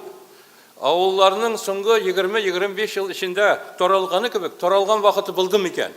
Без башта әйттек, безгә асфальт кирәк. Асфальт булса халык калыр. Без әйттек, газ кирәк, жылы су кирәк. Biz әйттек, электр кирәк, интернет кирәк. Булар бүген барсы да бар, ә халык авылдан жүгерә. Шым барлык, оказался гораздо катлаулырак. 150-160 үй булган авылларда бүген 40-45 буш йортлар. Халыкның торган йортларының каралтыларының хаклары төште. Күзгә күренми торган ниндидер механизмнар авылларны тарката. Бу сүзләрне без нигә сөйлибез? Шымбарлык ничек усал, көчле, гали түгел икәнен күрсәтер өчен сөйлибез. Без бит инде тарала инде бу. Тарал туктатып булмас моны ахыры дип кул кушырып утыра алмыйбыз. Без эшләргә, хәрәкәт итәргә, җимергеч илләргә каршы торырлык эшләргә тиешбез. Безнең авыл сутмасының төп диагнозы минемчә шундый: халыкка җитәрлек эш һәм доход белән авыл халкын без әгәр дә тәэмин итә алмыйбыз икән, авылларның туктатуын бер нинди лозунгыда, концерт белән дә, телевидение белән дә туктатып булмаячак. Bu обстановкада вак хуҗалыкларның, фермерларның роле шул кадәр зур ки, кайберәүләр аны моның именно шушы урынын аңлап та бетермәйләр дип биләйм. Хөкүмәт безгә продукция чыгана дип күбрәк карый. Авыл советларының кулларында да җитәрлек дәрәҗәдә средстволар юк. Элекке зур хуҗалыклар алып барган эшлеклене дәвам итүче экономика, финансы бүгенге көндә авылларда юк. Бик сирәк урыннарда гына, яхшы урыннарда гына, без барып карай торган, безгә күрсәтә торган җирләрдә генә бу бар. Берничә сүз Башкортстан фермерлары турында. Без ут күршеләр аралашабыз, ату-сату итәбез, продуктлар алыштырабыз, яхшылыкны күрергә тырышабыз, күреп кайтканны халыкка, властларга сөйлибез, хәтта арттырыбрак та сөйләргә тырышабыз. Күршеләр дә безнең турда шулай итәләрдер дип уйлыйбыз. Без бигрәк тә Татарстан, Чиләбе өлкәсе, Удмуртия, Чувашстан, Ырымбур өлкәсе, Казакстан, Пермь өлкәсе белән нык аралашабыз. Безнең танышларыбыз, дусларыбыз күп. Залда менә минем Dostum Baytemir Kamyer Mijagitович утыра. Ул һәр вакыт безгә килә, без аңа киләбез. Без барсын да күрәбез, барсын да беләбез. Бүген Башкортстанда 6100 фермер хуҗалыгы исәпләнә. Шуларның 4000-нан артыгы чәчә, ура, мал карай, хуҗалык белән яшәй. Без Башкортстанның 20% чамасы авыл хуҗалыгы товарларын җитештерәбез һәм сатабыз. Республиканың 817 мең гектар җирен эшкәртәбез. Бу сөренте җирләрнең 20%-тан артыгы дигән сүз. Ел сайын 30 меңгә кадәр җирләребез киңәя бара. Якын елларда фермерларның җирләре елларда 1 миллионга бер сүзсез җитәчәк. Узган елда республиканың 30% ашлыгын җыеп алдык. 20% шикәр чигендере безнеке. 280 гектар теплицаларда помидор, кыяр, җиләк һәм башка яшелчәләр үстерәбез. Бу бик зур саннар. Кайбер фермерлар 50, 60, 100, хәтта бер фермер 450 гектар бәрәңге үстерә. 40 гектар теплицалары булган кешеләр бар. 40 гектар, 4 гектары да күп. Үткән 15 елда Татарстан депутатлары килеп, безнең бу эшләрне карап, теплицаларны карап, бик сокланып киттеләр. Аларга бушады. Фермерлар өчен малчылык төп ролен алып бара. Без 52 мең бар сыер суабыз, 150 мең тонна сөт сатабыз. Күпләп ат, сары, кәҗә асрыйбыз. Зур хуҗалыкларда маллар хәзер инде бундый маллар кәмеде. Фермерларыбыз бик күпләп су кошлары, бройлерлар, умарта асрый. Ләкин бу продукциялар илгә җитми дә җитми. Сүз уңаенда шуны да әйтеп китәсе килә. Минем үземнең дә зур булмаган семья бизнесым бар. Әсән кышчылык фабрикасында нәселле линда казлар асрыйбыз. Халык безнең фабриканы яхшы белә. 20% продукцияны Татарстанга сатабыз. Әсән авылында 70 кешегә эш эзләдек. Бу Шайхзада Бабишның туган авылы. Фермерлар үз продукцияны сатар өчен ярмаркалар оештырабыз. Аларга магазиннар алышып бирәбез. Күрше базарларга чыгарга тырышабыз. Эшләренә союз ярдәм күрсәтергә тырыша. Безнең эшләрнең кураторы булып авыл хуҗалыгы министерствосы тора. Беренче сүз грантовый программалар турында. Соңгы 5 елда башлангыч фермерларга 595 миллион сум акча бүлдек. Һәм алардан 450 фермер акча алды. 500 өстәмә эш хакы булдырдылар. Алар 980 авыл хуҗалыгы машиналары, 1800 баш сыер маллары сатып алдылар. 52 мал торакларын төзелделәр. Шулай ук семья фермерлары да яхшы гына күрсәткечләр белән эшләп киләләр. Фермерлар аз гына акчалары булса да, авылны карарга тырышалар, юллар эшләргә тырышалар, клублар ремонтлыйлар, магазиннар ачалар, икмәк саталар, мәктәп кыймаларын биярга акчалар бирәләр. Кайберләре үзенә җитмәгән акчага да мәчет салырга, ремонтларга, ветераннар синтары куярга тырышалар. Балаларның душасын, балаларның йөрәген күрсәтә. Шуңа күрә дә менә монда бүген утырган фермерларны халык ярата. Зур капитал илне талап байлыкны читкә алып җиткәндә, республикадан башка өлкәләргә, үзләре яшәгән якларга байлыкны Мәскәү, Питер, Чиләбе, Екатеринбург шәһәрләренә ташыганда, фермерлар үзләренең туган якларына төп инвестор булып калалар. Гел әз булсын, гел күп булмасын. Моны халык күрә, моны халык югары бәя бирә. Шуңа да мондый вак хуҗалыкларның җитәкчеләрен, бүгенге залда утыручыларны халык ярата. Ныклап уйлап карасаң, бу бит яшәүнең мәгънәсе, кып-кыска гына кеше гомеренең философиясе. Моны аңлату, моңа дөрес бәя бирмәү, аңлатма, моңа дөрес бәя бирә белмәү, кеше аңының зәгыйфлеге, яшәү мәгънәсенең ялгышлыгы булып тора дип уйлыйбыз біз. Проблемалар күп. Күптән түгел Мәскәүдә узган Россиянең фермерлар съездында шундый сандар китерелде. Соңгы 5 елда фермерлар саны 308 меңнән 210 меңгә кадәр кимеде. Ягъни 100 мең фермер хуҗалыгын ташлап китте. Фермерлар үз хуҗалыкларын ябар өчен ачмаганнар иде. Сәбәпләр күп. Шул ук вакытта илнең эшсезенең берсе авылда яшәй. Безнең Башкортстанда фермерлар саны кәммәде, ләкин артмады да. Biz bit yılga 200-250 fermer хуҗалыгын оештырабыз. Булар кая булганнарсың? Башлап эшләүче фермерлар материал ярдәм күрсәтә башлагач, үзләренең фермаларын ачтылар. 200 фермерның 50-се 60-ы акча алды. Калганнары ала алмады. Хәзер алар нулевой отчет бирәләр һәм тиз генә бу ферманы ябып куялар. Ни өчен? Күптән түгел бер ярдәмче хуҗалыгы булган бер егет миңәрдә Бишедә булды. Аның 8 савым сыеры бар. Үзенең КАМАЗ машинасы белән күрше хуҗалыкта эшләй. Эш хакы өчен ул мал ризык ала. Ул фермер булып китсәм, ничек булыр икән дип миңа киңәшкә килгән иде. Мин аңа барын да аңлаттым. Шул ук вакытта бухгалтерия учеты алып барырга тиеш икәнен дә, налоглар түләргә тиеш икәнен дә әйттем һәм 30-40 проверяющийларны да аңа киләчәген сөйләдем. Ул берни дә әйтмичә миннән чыгып китте. Менә инде 2 ай вакыт үтте, аңардан бер хәбәр дә юк. Моны халык авыртмас башка тимер таяк дип сүзнең атай. Сүзнең мәгънәсе нәрсәдәсен? Хәзер битерәм.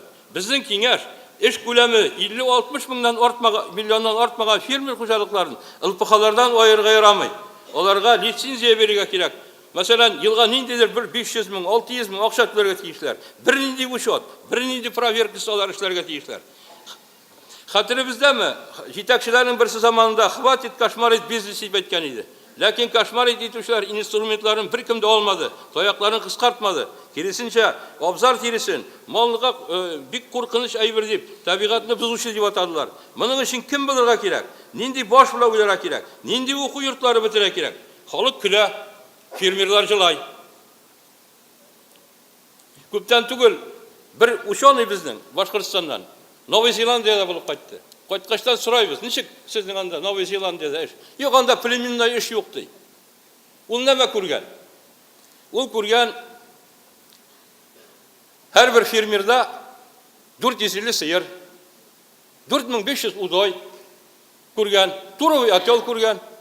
Ну ул икенче әйберне күрмәгән. Бәләкәй генә Татарстан хәтле генә, Башкортстан хәтле генә бер илдә бүгенге көндә 4,5 миллион сыер савалар. Ул süt yetiştirmenin центрына әйләнгән. Менә нинди кооперация. Без соңгы 15-20 ел içində шәһәрләр шап калдык. Алар эш эшләделәр. Рахмат. Киләсе сүзебез Татарстан Республикасының Балтач районыннан җәмәгать эшлеклесе, Татарстан Язучылар берлеге әгъзасы, төбәк тарихын өйрәнүче Мөхәммәд Шингарифҗан Садык улына бирелә. Хөрмәтле дуслар, теләктәшләр, халкыбызны әйдәп бара торган юлдызлар.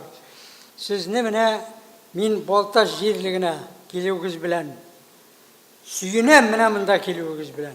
Һәм һәрберегезгә менә үзем яшәгән Татарстанның иң төн ягында урнашкан бик тә җылы матур күңелле кешеләр яши торган Балтач халкы исеменнән сезгә күп сәлам. Иң изге теләкләр һәм гадәттән тыш авыр һәм гадәттән тыш кирәк булган шушы эшчәнлегегездә бик тә зур уңышлар телим. Игелек сезгә. Мин инде өлкән кеше. Бүтән гомерен туган ягына багышлаган, авылга багышлаган кеше буларак, менә бүгенге җыенның нәкъ менә авылларны саклау, тергезү, торгызу, яшәтү мәсьәләләренә багышлануына ихлас күңелем белән сөенәм. Ни өчен? Димәк, бездә әле авыллар яши. Татар авыллары кайда булмаса әле яши. Хезмәт итә.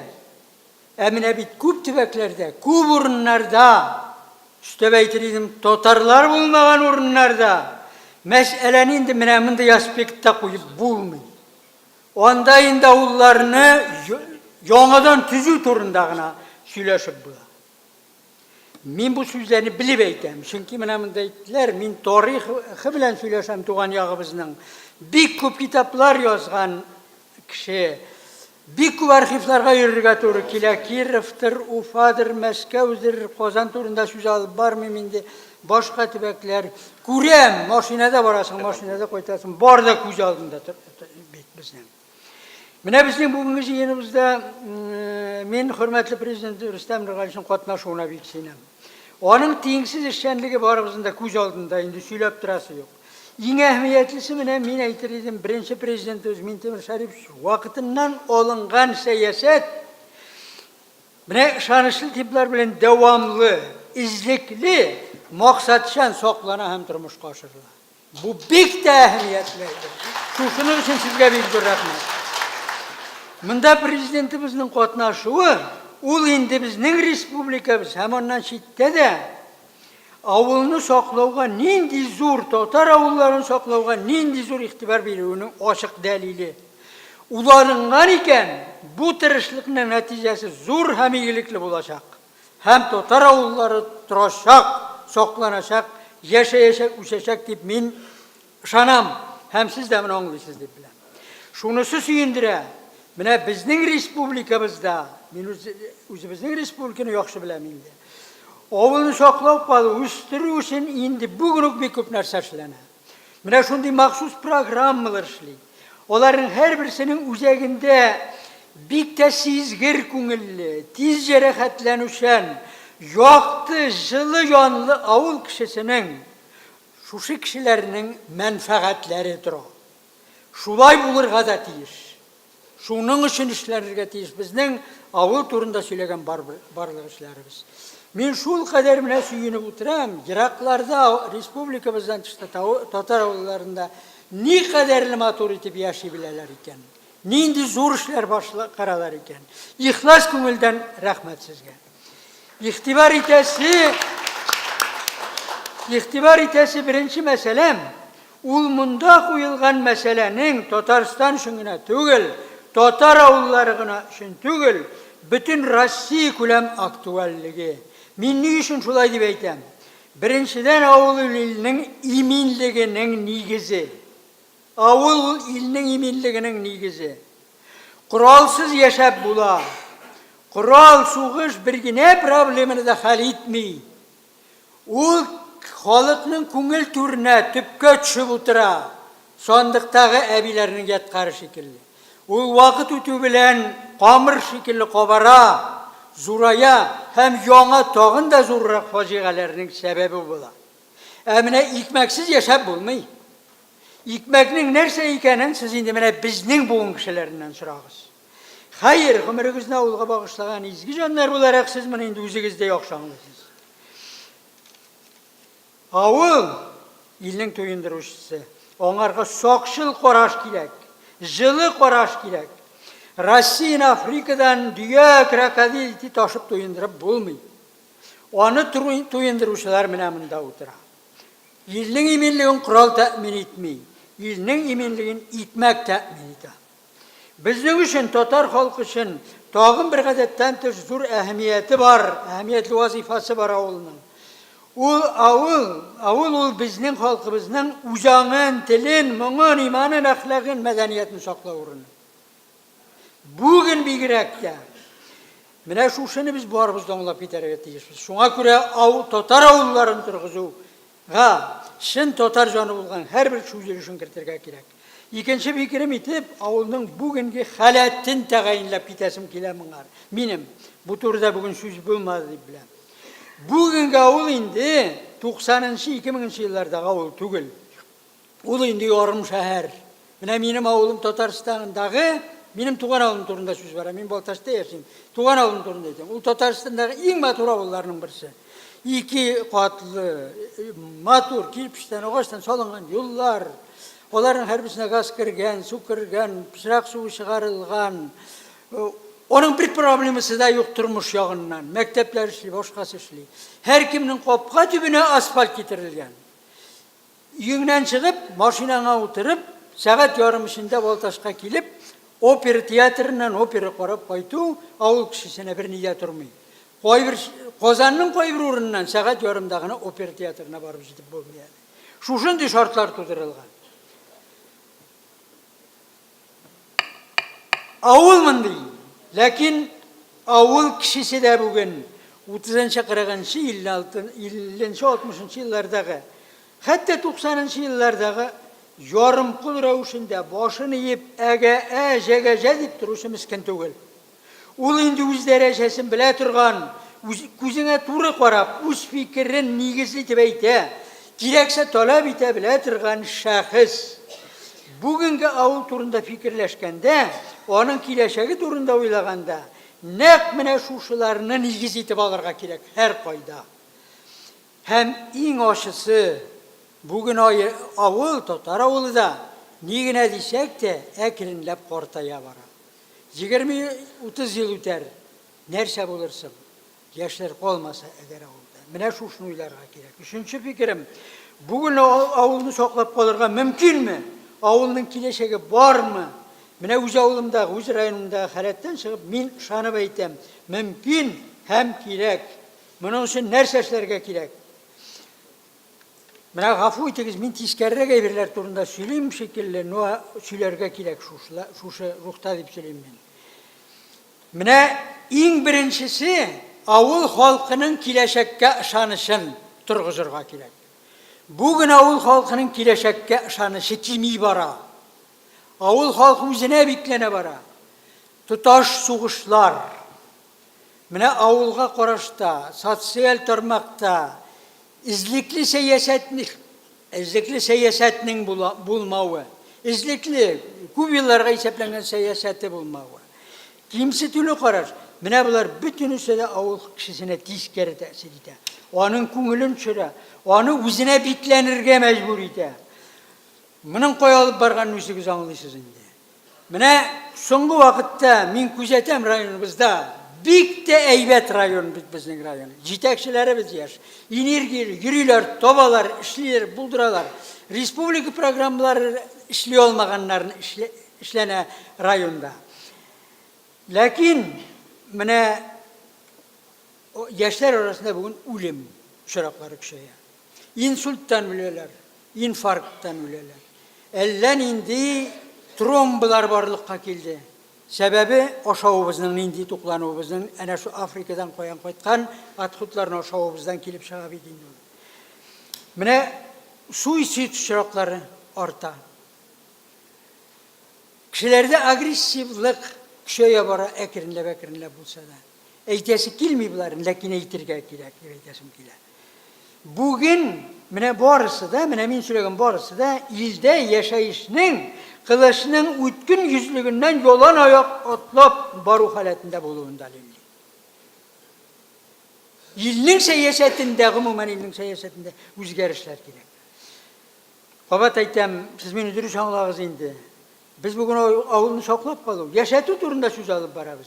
Eğer de beni çakırsalar birer jiyinga jit stala, lutşı jit stala viseliye diyen temaga jiyin ütkerseler. Min bütünley başka şey söyleyen böyle değil. Tuktatınız deyip kuşavıdır indi. Ay, vakit biter. Bildi.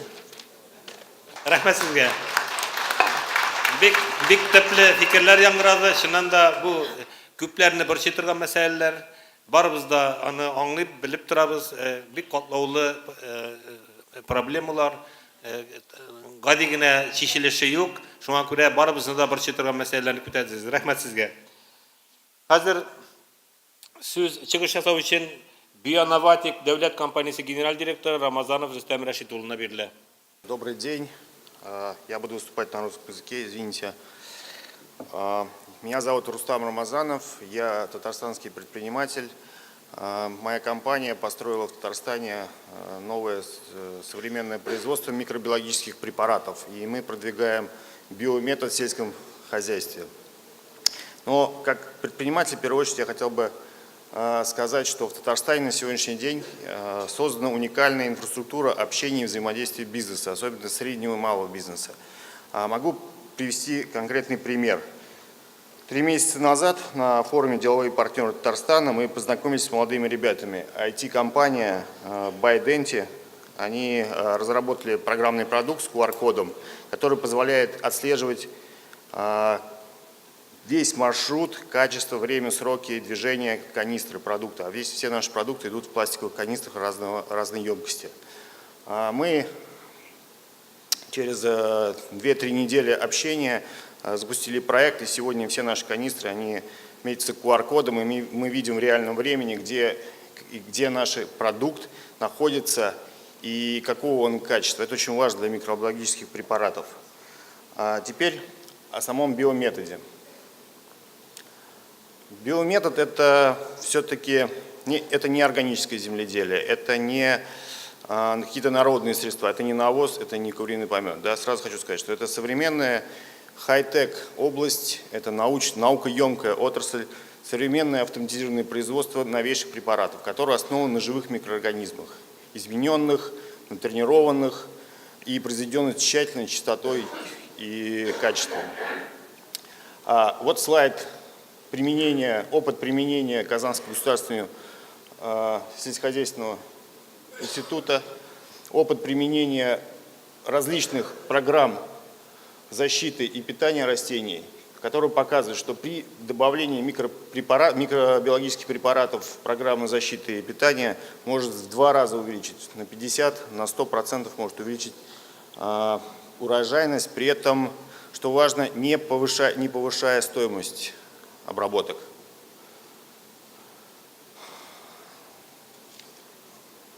Сегодня во всем мире используется система интегрированной защиты и питания растений. Это растущий тренд, предусматривающий комбинацию химических и биологических методов. Биологические методы являются фундаментом, обеспечивающим профилактику, повышение иммунитета, снижение инфекционного фона и улучшение сохранения потенциала плодородия почв. И это базовая профилактика. Применяются и биофунгициды, и биоинсектициды. На сегодняшний день мы можем дать от 300 рублей до 1000 рублей на гектар полный пакет защиты и питания, что гораздо дешевле химических препаратов. Потом дальше идет мониторинг, предотвращение, анализ, и если возникают какие-то проблемы, уже применяются химические препараты. Таким образом снижаются затраты и повышается отдача, снижаются лимитирующие факторы урожайности. Следующий слайд. Этот тренд подтверждается статистикой. Сегодня в мире биологические средства защиты растений и питания растут 20% в год. И в 2020 году около 6 миллиардов долларов будет рынок биопестицидов. И мы считаем, что в России большой потенциал этой области. Вот здесь пример, как наша работа позволяет почти на 25% снизить затраты при обработке пшеницы. Мы призываем и рассчитываем на то, что аграрии, те, кто связан с растениеводством, обратят внимание на перспективу, на потенциал биометода, который во всем мире сегодня растет. Спасибо. Әхәз сүзне Омск өлкәсеннән Борщерешек районы Үләнкүл авылы башлыгы Мөхәммәд Шина Ләйлә Мәүлетдин кызына бирәбез. Хөрмәтле президентыбыз, президиум, төрле төбәкләрдән килгән делегатлар, эшкуарлар, Себер далаларында киндек каннары тамган милләттәшләрегезне хөрмәт белән каршы алуыгызга зур рәхмәт.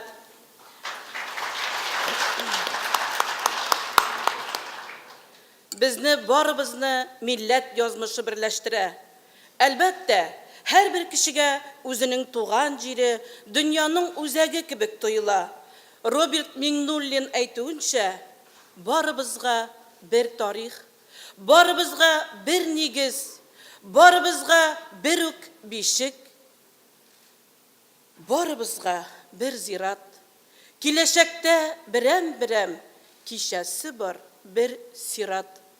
Дип үз туган ягыбызны яратып, аңа бер файда эшләү теләге белән монда килдек. Моннан 5 ел элек миңа сезнең алдыгызда чыгыш ясарга туры килгән иде.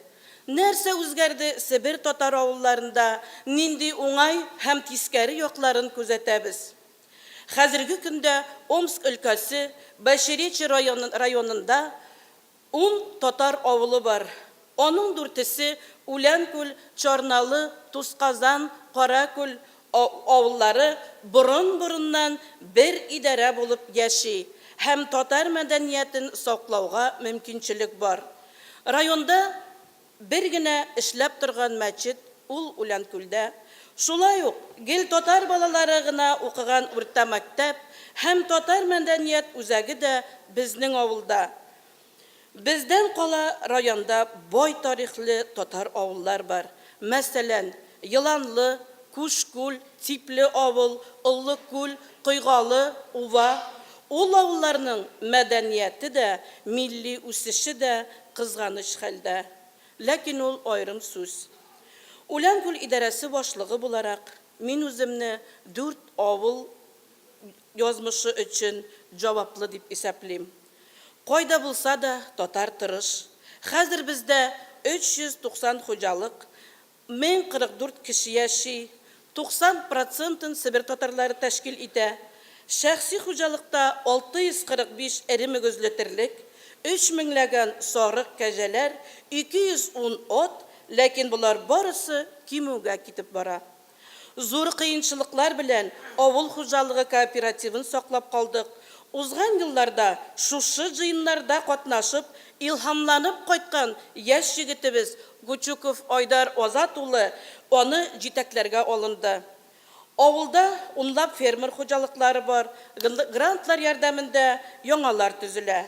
Ләкин бүгенге көндә мине борчыган мәсьәләләр авылдан яшьләрнең китүе, халык саны әзәюе, Совет заманыннан калган инфраструктура, водопроводлар, юллар бетүгә килүе. Ташландык йортлар күбәюе, аларның тәрәзәләренең моңлы карашлары йөрәкне өзә. Алдагы чыгышымда мин оптимизация безнең яныбыздан гына узып китте дип әйткән идем. Ә инде менә соңгы 2 елдан 2 клуб һәм 2 мәктәп ябылды. Балалар бакчасы белән мәктәп берләштерелде.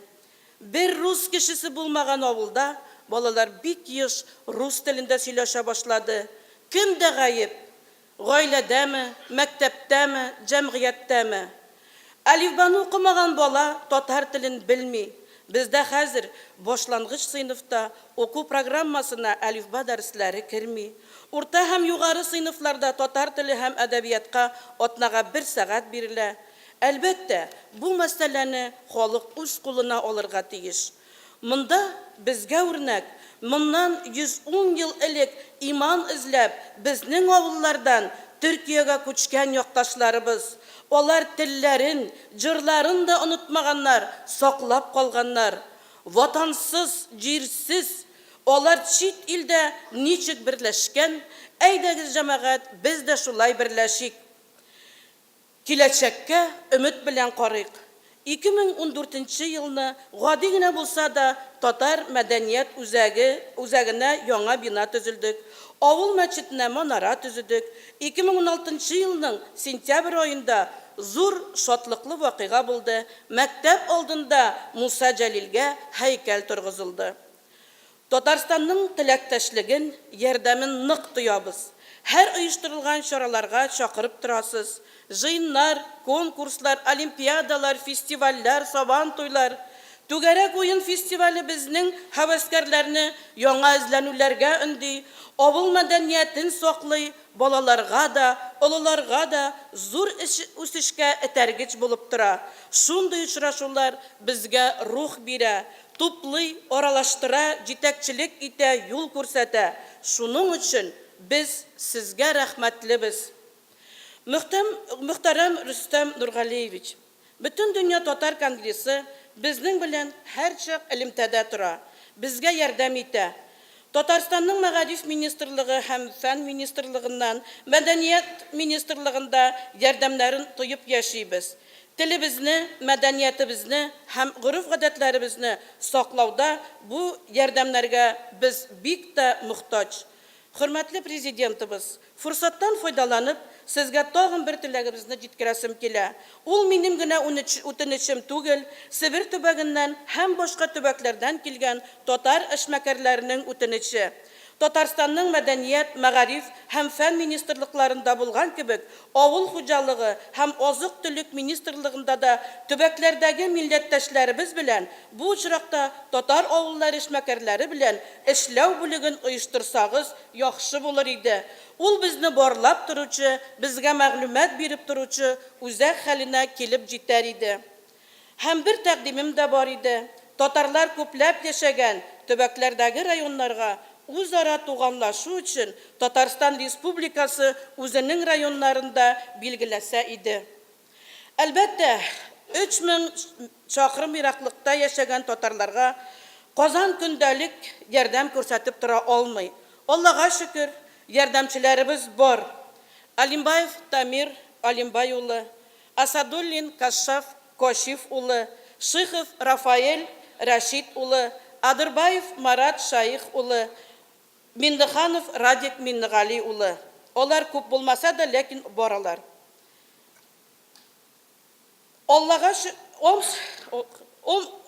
авылга булышу, ул корт хәлсез онага булышуга тиң һәм саваплы эш дип уйлыйм.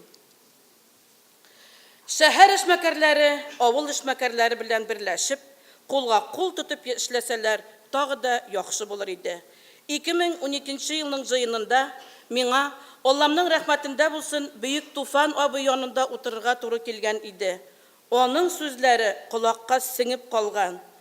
Бердән-бер өмет, көчле рухлы, динле, иманлы татар авылларында, татарның баш бирмәс егетләре, кызларында дигән иде. Милләтебез өчен барыбыз да җаваплы. Шәһәр бер каяда китмәс, авылларны сакларга кирәк. Милләтебез өчен барыбыз җаваплы. Чыгышымны Айдар Хәлимнең сүзләре белән тамамлыйсым килә. Кайтып туган нигезләргә ил өчен көрәшегез. Бер телдә сөйләшегез, туганнар берләшегез. Сөз ProQuest компаниясының техник директоры Насыбуллин Ринат Найлуллына бирелә. Үткән ел декабрь айында узган Татарстанның эшлекле партнерларына яңгыраган проектны тормышка ашыру турында сөйләячәк. Тыңлагыз. Бүгінгі презентацияны сіз рөхсәт берсәгез, мен рус тілінде тамамлармын, чөнки монда бик күп техник сүзләре булачак. Рахмат. Что ж, я еще раз приветствую гостей Конгресс Татар. Меня зовут Ринат Насибуллин, я являюсь учредителем компании ProQuest. Мы занимаемся внедрением технологий виртуальной и дополненной реальности, а также других цифровых технологий в таких сферах, как маркетинг, строительство, туризм и другие направления. Наша команда появилась благодаря проекту Министерства экономики «Фабрики предпринимательства» и является финалистом 3-го сезона. Сегодня мне бы хотелось поднять очень важный вопрос инвестиционной привлекательности наших деревень и сел, а также непрекращающегося оттока сельского населения в города. Эти два вопроса тесно связаны друг с другом, ведь недостаток рабочих мест и является основным фактором оттока населения из деревень. Благодаря федеральным и муниципальным программам, инициативе самих жителей, инфраструктура деревень и поселков на сегодняшний день не сильно уступает городской. Также большое количество жителей татарских деревень успешно занимается предпринимательской деятельностью и заинтересованы в развитии своего бизнеса. Многие готовы привлекать частные инвестиции. Но о том, как хорошо у нас на деревне, знаем только мы с вами, но не инвесторы. Делегация Татарстана сегодня, как правило, продвигает крупные инвестиционные проекты, такие как ОС «Алабуга», «Иннополис», компании сферы нефтепереработки и машиностроения. Потенциал же села и деревень, особенно за пределами региона, как правило, отводится второстепенную роль. А ведь продвижение только предприятий, базирующихся на территории городов, в том числе усугубляет процесс оттока населения. Люди стремятся вслед за инвестиционным потоком в поисках лучших условий труда. Но каким бы благоприятным мы ни сделали инвестиционный климат наших сел, в сознании городских жителей слово «деревня» будет продолжать ассоциироваться с негативом ровно до тех пор, пока все преимущества деревень и сельских поселений не получат правильного позиционирования. Правильное позиционирование и имидж – вот что в первую очередь определяет отношение людей к чему-либо. Возьмем для примера альпийскую деревню. Что вы обычно представляете, когда слышите словосочетание «альпийская деревня»? Я думаю, как правило, возникают такие фотографии в голове. Можно следующий слайд, пожалуйста? А вот так выглядит большинство альпийских деревень, но благодаря правильному позиционированию и имиджу вы вряд ли о них когда-либо услышите и увидите. Для решения проблемы нужен комплексный подход и современные технологии продвижения. Мы считаем, что необходимо создать собственный бренд «Татар Аула» и продвигать его как современную и удобную площадку для проживания, ведения бизнеса и отдыха. Целями предлагаемого нами проекта являются поднятие престижа села, развитие экотуризма, уменьшение оттока населения в крупные города, а также привлечение инвестиций. Мы предлагаем создать интерактивную карту, куда включим передовые татарские села Российской Федерации для демонстрации инвестиционного и туристического потенциала. У нас появится возможность показать живописные виды, местную культуру, людей, объекты инфраструктуры и, разумеется, предполагается включить всех предпринимателей, готовых привлекать инвестиции. Наш пробный вариант проекта готов, и мы можем его продемонстрировать всем желающим, если захотите. Для эффективной демонстрации проекта на выставках и форумах мы предполагаем использовать виртуальную реальность, а конкретно остановиться на технологии фото- и видеосъемки в формате 360 градусов. Чем же эта технология отличается от обычной съемки? При помощи специальной камеры мы создаем объемные изображения и видеоролики, которые позволяют увидеть все происходящее вокруг, а не только то, что обычно снимает оператор на камеру. Потенциальный инвестор или турист, надев шлем, сможет совершить путешествие по любой татарской деревне на выбор, исходя из его личных предпочтений, территориальной близости и прочих условий. К тому же большим преимуществом является то, что каждая деревня или село проекта Татар-Аула получат в свои руки эффективный инструмент продвижения и смогут самостоятельно, а не только в рамках проекта или каких-то крупных выставок, демонстрировать потенциал своего региона. А можно видео запустить, пожалуйста? Что я имею в виду под этими словами? Представьте, что вам необходимо презентовать свой собственный регион. Вы берете смартфон, скачиваете программу, кладете ее в шлем виртуальной реальности, и ваша презентация готова. Смартфон, он есть, в принципе, у 90% сидящих в зале, я уверен, даже больше. Шлем виртуальной реальности продается в любых городах Российской Федерации и стоит от 1000 до 3000 рублей. Поэтому на данный момент это самый доступный и удобный инструмент из современных выставочных и презентационных технологий. Сейчас хотелось бы перейти немного к цифрам. Британские маркетологи из компании Hidden провели исследование касательно влияния современных технологий на мнение покупателей. В тесте участвовали порядка 100 человек. Так вот, что они выяснили. Касательно вероятности положительного решения. После просмотра обычной презентации 45% респондентов дали свое согласие. Те же участники, кому показывали дополненную реальность, этот показатель составил 74%. Что касается престижа. Посмотрев обычную презентацию, в качестве ориентировочной средней цены продукта было выбрано значение в пересчете на нашу валюту порядка 425 рублей. Респонденты же, посмотревшие ту же рекламу с использованием виртуальной реальности, сошлись на более высокой стоимости продукта в 570 рублей. Вовлечение в процесс презентации. В среднем покупатели тратили на активное взаимодействие с обычной презентацией по 12 секунд. На виртуальную реальность же они потратили по 1 минуте и 23 секунды. Разумеется, одной виртуальной реальностью этот проект не ограничивается. Будет создан сайт на русском, татарском, английском языке проекта Татар-Аула, на котором также будет представлена интерактивная карта, и любой желающий сможет посетить объекты, входящие в проект, и получить всю необходимую информацию, а также посмотреть фото и видеоматериал, а также пройти виртуальную экскурсию. Спасибо за внимание. Ихтибар үшін бик зор рахмат. Сөз Мордовия Республикасы Рамадан районы Азюрка авылы татар эшмәкәрләре клубы җитәкчесе Абдрашитов Гафур Галәулына бирелә. Исәнмесез, кадерле иптәшләр, кадерле Рәстәм Нургали улы, беренчедән зур рәхмәтләремне белдерәсем килә бүгенге җыелышны оештыручыларга һәм дә бөтен дөнья татар конгрессы башкарма комитеты рәисе Ринат Зиннур улы Закировка. Зур рәхмәт сезгә. Бүгенге җыелышта мин Мордовия Республикасының татар эшмәкәрләрен тәкъдим итәм. Мордовия Республикасы территориясында 850 мең кеше яши. Шулар арасында 50 мең татар кешеләре яши. Эшмәкәрләр арасында татар милләте дә бик күп. Рәис Касым улы Хайров эшмәкәр генә түгел, Саранс шәһәр төбәге депутаты һәм Мордовия Республикасының уртак һәм вак бизнес эшчеләр профсоюз оешмасы рәисе. Аның эшчәнлеге күпкырлы, кибетләр челтәре, азык-төлек базары, машиналар салоны һәм башкалар. Рәис Касым улы Мордовияның хәйри акциясының актив катнашучысы, башлап җибәрүчесе һәм дә Мордовия Республикасының хәйрия фонды оештыручыларының берсе. Шушы фонд балалар йортларына, интернатларга, картлар йортларына һәм мохтаҗларга ярдәм итә. Можно, пожалуйста, если презентацию. Шулай ук билгелисем килә күп татарларның авыл хуҗалыгы белән шөгыльләнүләрен. Шулар арасында юлдаш, крестьян, фермер хуҗалыгы рәисе Рафик Гаяз улы Фитхуллов. Аның карамагында 2000 гектар җир. Ул авыл хуҗалыгы культурасы үстерә, быдай, арыш һәм арпа. Хуҗалыкта кирәкле инвентарь, техника, баш атта бар, хәләл ризык җиткерү цехы да бар. Анда уннан артык төрле кылбасалар чыгарыла. Предприятие барлык яңадан җиһазландырылган.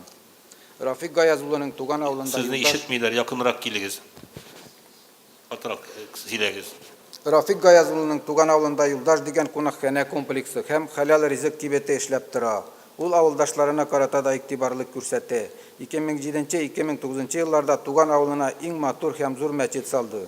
Рәис Касым улы кебек үк Мордовия хәйриясының актив катнашучысы һәм дә Мордовия Республикасының хәйрия фонды оештыручыларына керә. O Европак müdürü Rafik Ali Ulu Abdullov'nu da bilgelisim kile. Anın предприятиясы бігірлі қатлам yumurkalarga tara çıgara. Mordoviyada ekologik halini arttırı, kabat çimal işkertüğü предприятиясы şul gına büten yok.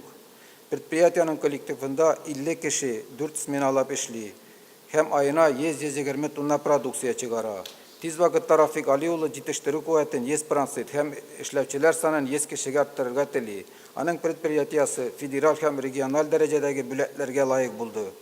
Mordovya Tatarlarının gırılığı Meryem Ferit kızı Yakubayeva'nın ipi peşirik предприятиясы. Ул Россияда иң шәп дип исәпләнә. То есть урысча по итогам 12 Кубка России по хлебопечению, подгильдии, пекарей и кондитеров Роспик. Мордовия эшмәкәрләрен әйткәндә Белозерия Татарча Азюрка авылының иң зур һәм уңышлы авыл дип искә алмыйча булмас. Чөнки анда 3000-нән артык кеше яши. 715 ай азбары, 170 мәктәп укучысы һәм 160 мәктәпкәчә яшьлек бала яши. Авыл 17-нче гасырда Темников татарлары белән нигезләнде. Авылның фадиләте туучылар саны үлүчеләрдән 2,5-3 тапкырга артыграк. Авылдан китүчеләр юк, киресенчә кайтып килүчеләр генә бар. Авыл газ, асфальт һәм артезиан суы белән булысынча тәэмин ителгән. Эшмәкәрләрнең катнашлыгыннан башка әлбәттә мөмкин булмас иде бу эшләр. Арыгы кышны 2016 елда безнең Азюрка авылының кешеләре Донецк Республика өлкәсендә яшәүчеләргә, татарларга гуманитар ярдәмен җибәрделәр. Беренче мәртәбә алар кышкы аяк киемнәре, хуҗалык әйберләре әзерләп тапшырдылар. Икенче мәртәбә 12 тонна азык-төлек тияк машинага озаттылар. Un, шәкәр, карабудай, рис, макарон изделиялары, чәй, көнбагыш майы. Бу бүтән азык-төлек 500 мең сум акча җыеп алынды. Бу нәрсәләр булмас иде, авылның бай кешеләре, эшмәкәрләре булышмаса иде. Без гырырланабыз авылыбызның уңган кешеләре белән. Чөнки Азюрка көнбагышын республика гына түгел, бөтен Европа белә. Авылда 12 цех пакетларга көнбагыш тияп саталар. Көнбагыш Карпайский, исемнәре Румпайский, Лакомка, Крупняк, Белое озеро, бөтен Россия шәһәрләрендә, Европа илләрендә сатыла. Карпайский көнбагышы Россия башкаласы Мәскәү шәһәрендә медаль һәм дипломнар ала. Шуңа күрә Карпайскайлар белән Германия, Болгария, Греция, Испания, Кипр, Израиль илләре договор төзеп, аның продукциясын алалар. Шулай ук эшмәкәр Батраковның продукциясы Крупняк исеме белән Россия шәһәрләрендә һәм Европада, Германия илендә сатыла. Мавлихановның продукциясы Лакомка исеме белән Татарстанга магнит кибетләр челтәре аркылы тапшырыла. Азюрка авылының калган кешеләре дә артка калмыйлар, тырышып эшлиләр. Әйткәнемчә, күп кешеләр авылда көнбагыш эше белән шөгыльләнә. Көнбагыштан соң Азюркада казылык, колбасны изделия, пилмән, ипи, икмәк, ысланган балык эшкәртелә. Барлык продукция хәләл һәм Россиянең төрле өлкәләрендә эшкәртелә. Шулай да сугым цехы, Мордовияда 2 генә анда цехлар. 2 цех көнбагыш май чыгара.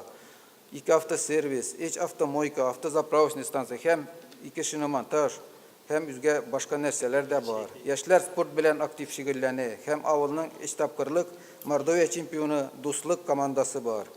Азюрка Мордовияның бердәнбер авылы үзенең футбол һәм хоккей командалары белән мәшһүр.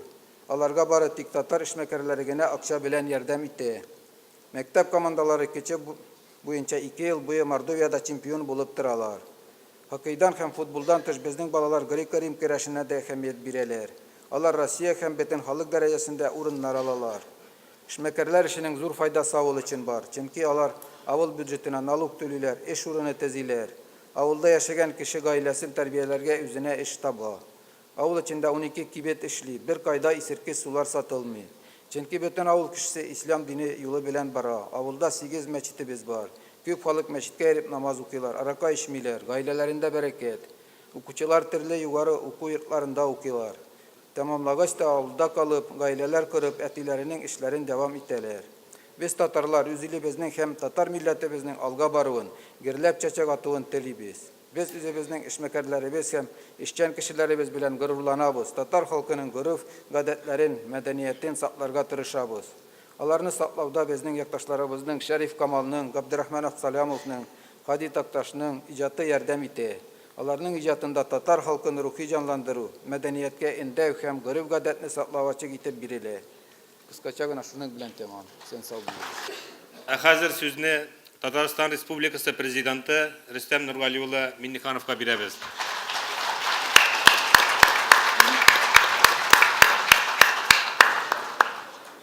Яңадан бер кат хәерле көн барыгызга да. Бик сат сезне күрергә. Менә мин сорадым 41 өлкәдән 748 эшмәкәр, Кытайдан, Казакъстаннан кунакларыбыз бар. Шуңа күрә без сезне күрергә бик шат. Әлбәттә, менә Татарстанны үзегезнең шундый якын, үзегезнең җирегез итеп күргәнегез өчен сезгә без бик зур рәхмәт сезгә.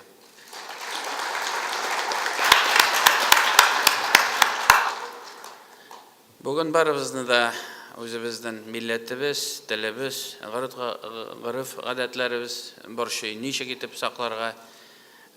Әлбәттә, безнең нигез авыл җирлеге бетсә, үзебезнең телебезне, гореф гадәтләребезне, динебезне сакларга бик авыр булачак. Әлбәттә, без аны аңлыйбыз, безнең республика күләмендә күп кенә программалар эшли, без елдан-ел арттырабыз. Ул социаль объектлар гына түгел, менә хәзер күп кенә эш ишендәге бу фермалар, машина парклары һәм сенаж ниләре чокырлары буенча да шундый программалар бар. Менә бу семейный фермалар, мини фермалар, микрофермалар, алар буенча да эш бара. Әлбәттә, әгәр дә без шартлар тудырмасак, газы, юлы гына түгел, эш кирәк. Әгәр дә эш булмаса, әгәр дә кешегә шөгыль булмаса, менә әле быелда безнең 56 авылда 100 кешедән артык авылларда кибетләр юк, модульный кибетләр эшлибез, куябыз. Без бу мәсьәләгә бик ел сайын карыйбыз һәм юлларын эзлибез. Әлбәттә, менә монда бик игътибар белән мин тыңладым, язып бардым. Һәммәгезнең дә әйткән сүзләрегезне, күбегез сезнең үрнәк, менә ничек итеп эшне алып барып була. Сез әле Татарстаннан барып күбегезгә иренергә кирәк, ничек итеп сез яшисез, ничек итеп эшне оештырасыз һәм үзегезнең мәчетләрегезне, мәктәпләрегезне, анда клубларыгызны яшәргә ярдәм күрсәтәсез. Әлбәттә, бу үрнәк һәм менә бүгенге күргәзмәдә дә күрдек, нинди генә продуктлар, нинди генә продукция эшләмәсез, алар барсы да яхшы сыйфатлы һәм кирәк.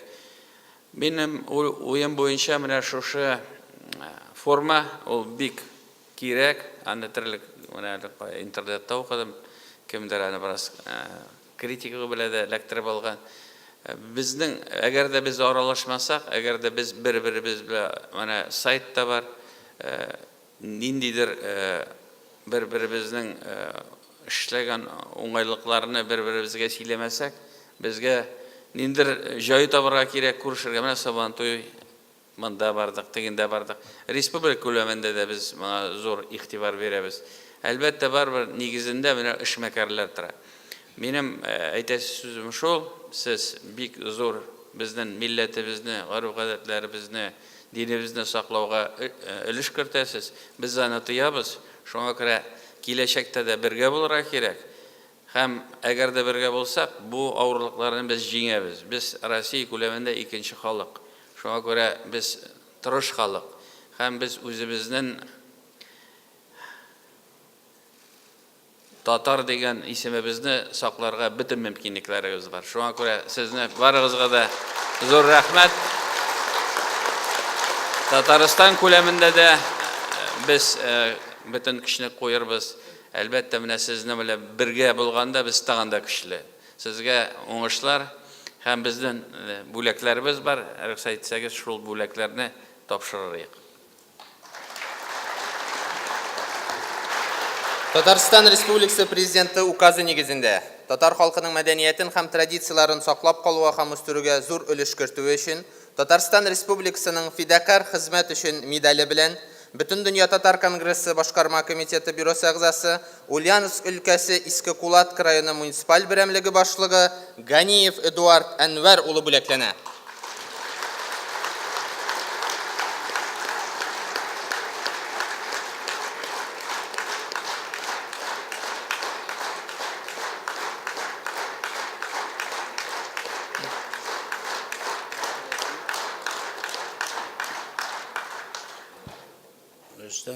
Нургалиевич, бик зур рәхмәт сезгә. Бу олы бүлекне мин Иске Кулат халкының татар һәм ислам дөньясында эшләгән эшләренә зур бәя дип кабул итәм. Сезне Ульяновск өлкәсе делегациясеннән туган көнегез белән тәбрик итәм. Мәккәдә булып, Кабага төшеп, нинди уйлар уйладыгыз, нинди теләкләр теләдегез, барсын да Ходай Тәгалә кабул итеп, сезнең bütün эшләрегез тормышка Амин, шулай булсын. Рәхмәт.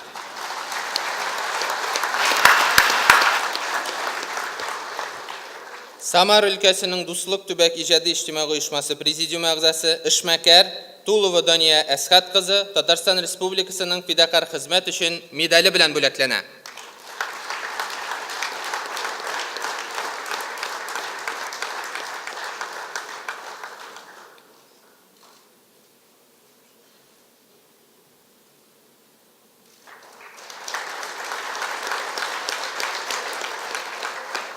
Татарстан Республикасы президенты буйрыгы нигезендә татар халкының традицияларын саклап калуга һәм үстерүгә зур өлеш кертүләре өчен Татарстан Республикасы президентының рәхмәте белдерелә. Орынбур Татар милли мәдәни мөхтәрияте төбәк иҗтимагый оешмасы советы әгъзасы, крестьян фермер хуҗалыгы башлыгы Бикбов Рөстәм Миңнулла улына.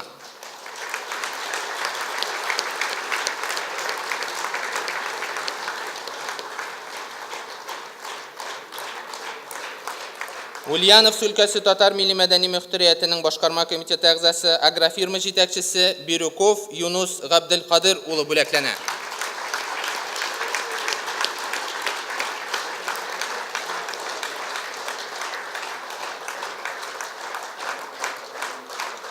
Башкортстан Республикасы Татар Конгрессы төбәк иҗтимагый оешмасы башкарма комитеты әгъзасы, люкс җаваплылыгы шикләнгән җәмгыяте рәисе Динуров Альберт Сөнәгать улы бүләкләнә.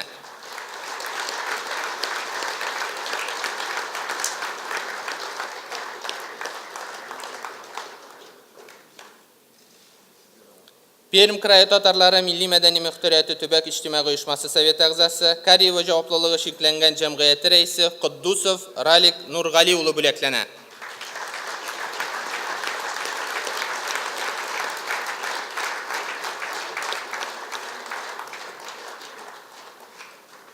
Омск шәһәре татар милли мәдәни мөхтәрияте иҗтимагый оешмасы советы әгъзасы Эшмәкәр Марятов Наил Машур улына Татарстан Республикасының рәхмәте белдерелә. Президентының рәхмәте белдерелә.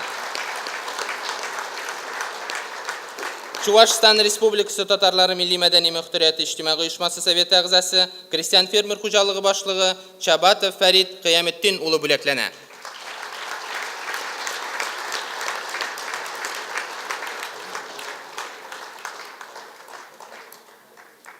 Пенза өлкәсе татар милли мәдәни мөхтәрияте төбәк иҗтимагый оешмасы башкарма комитеты әгъзасы, шәхси эшмәкәр Йосупов Рафыйк Габделбарый улы бүләкләнә.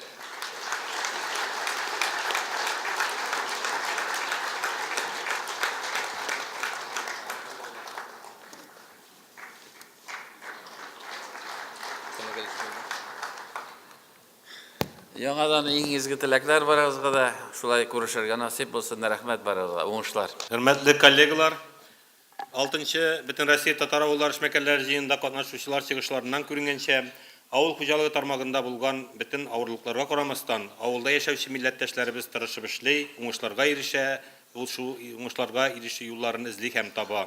Проблемаларда хәл ителәсе мәсьәләләр дә аз түгел. Теркәү вакытында сезнең һәрберегезгә дә резолюция проекты тапшырылган иде. Шушы резолюцияны нигездә каршылар булмаса, кул күтәреп раслауыгызны сорыйбыз. Җыенда яңгыраган чыгышларда күтәрелгән тәкъдимнәрне истәп тулыландырылган текстны оештыру комитеты сезгә юллаячак. Хәзер нигездә шушы резолюцияны кемнәр кабул итәргә риза, шуларның кулларын күтәрүләрен сорыйм.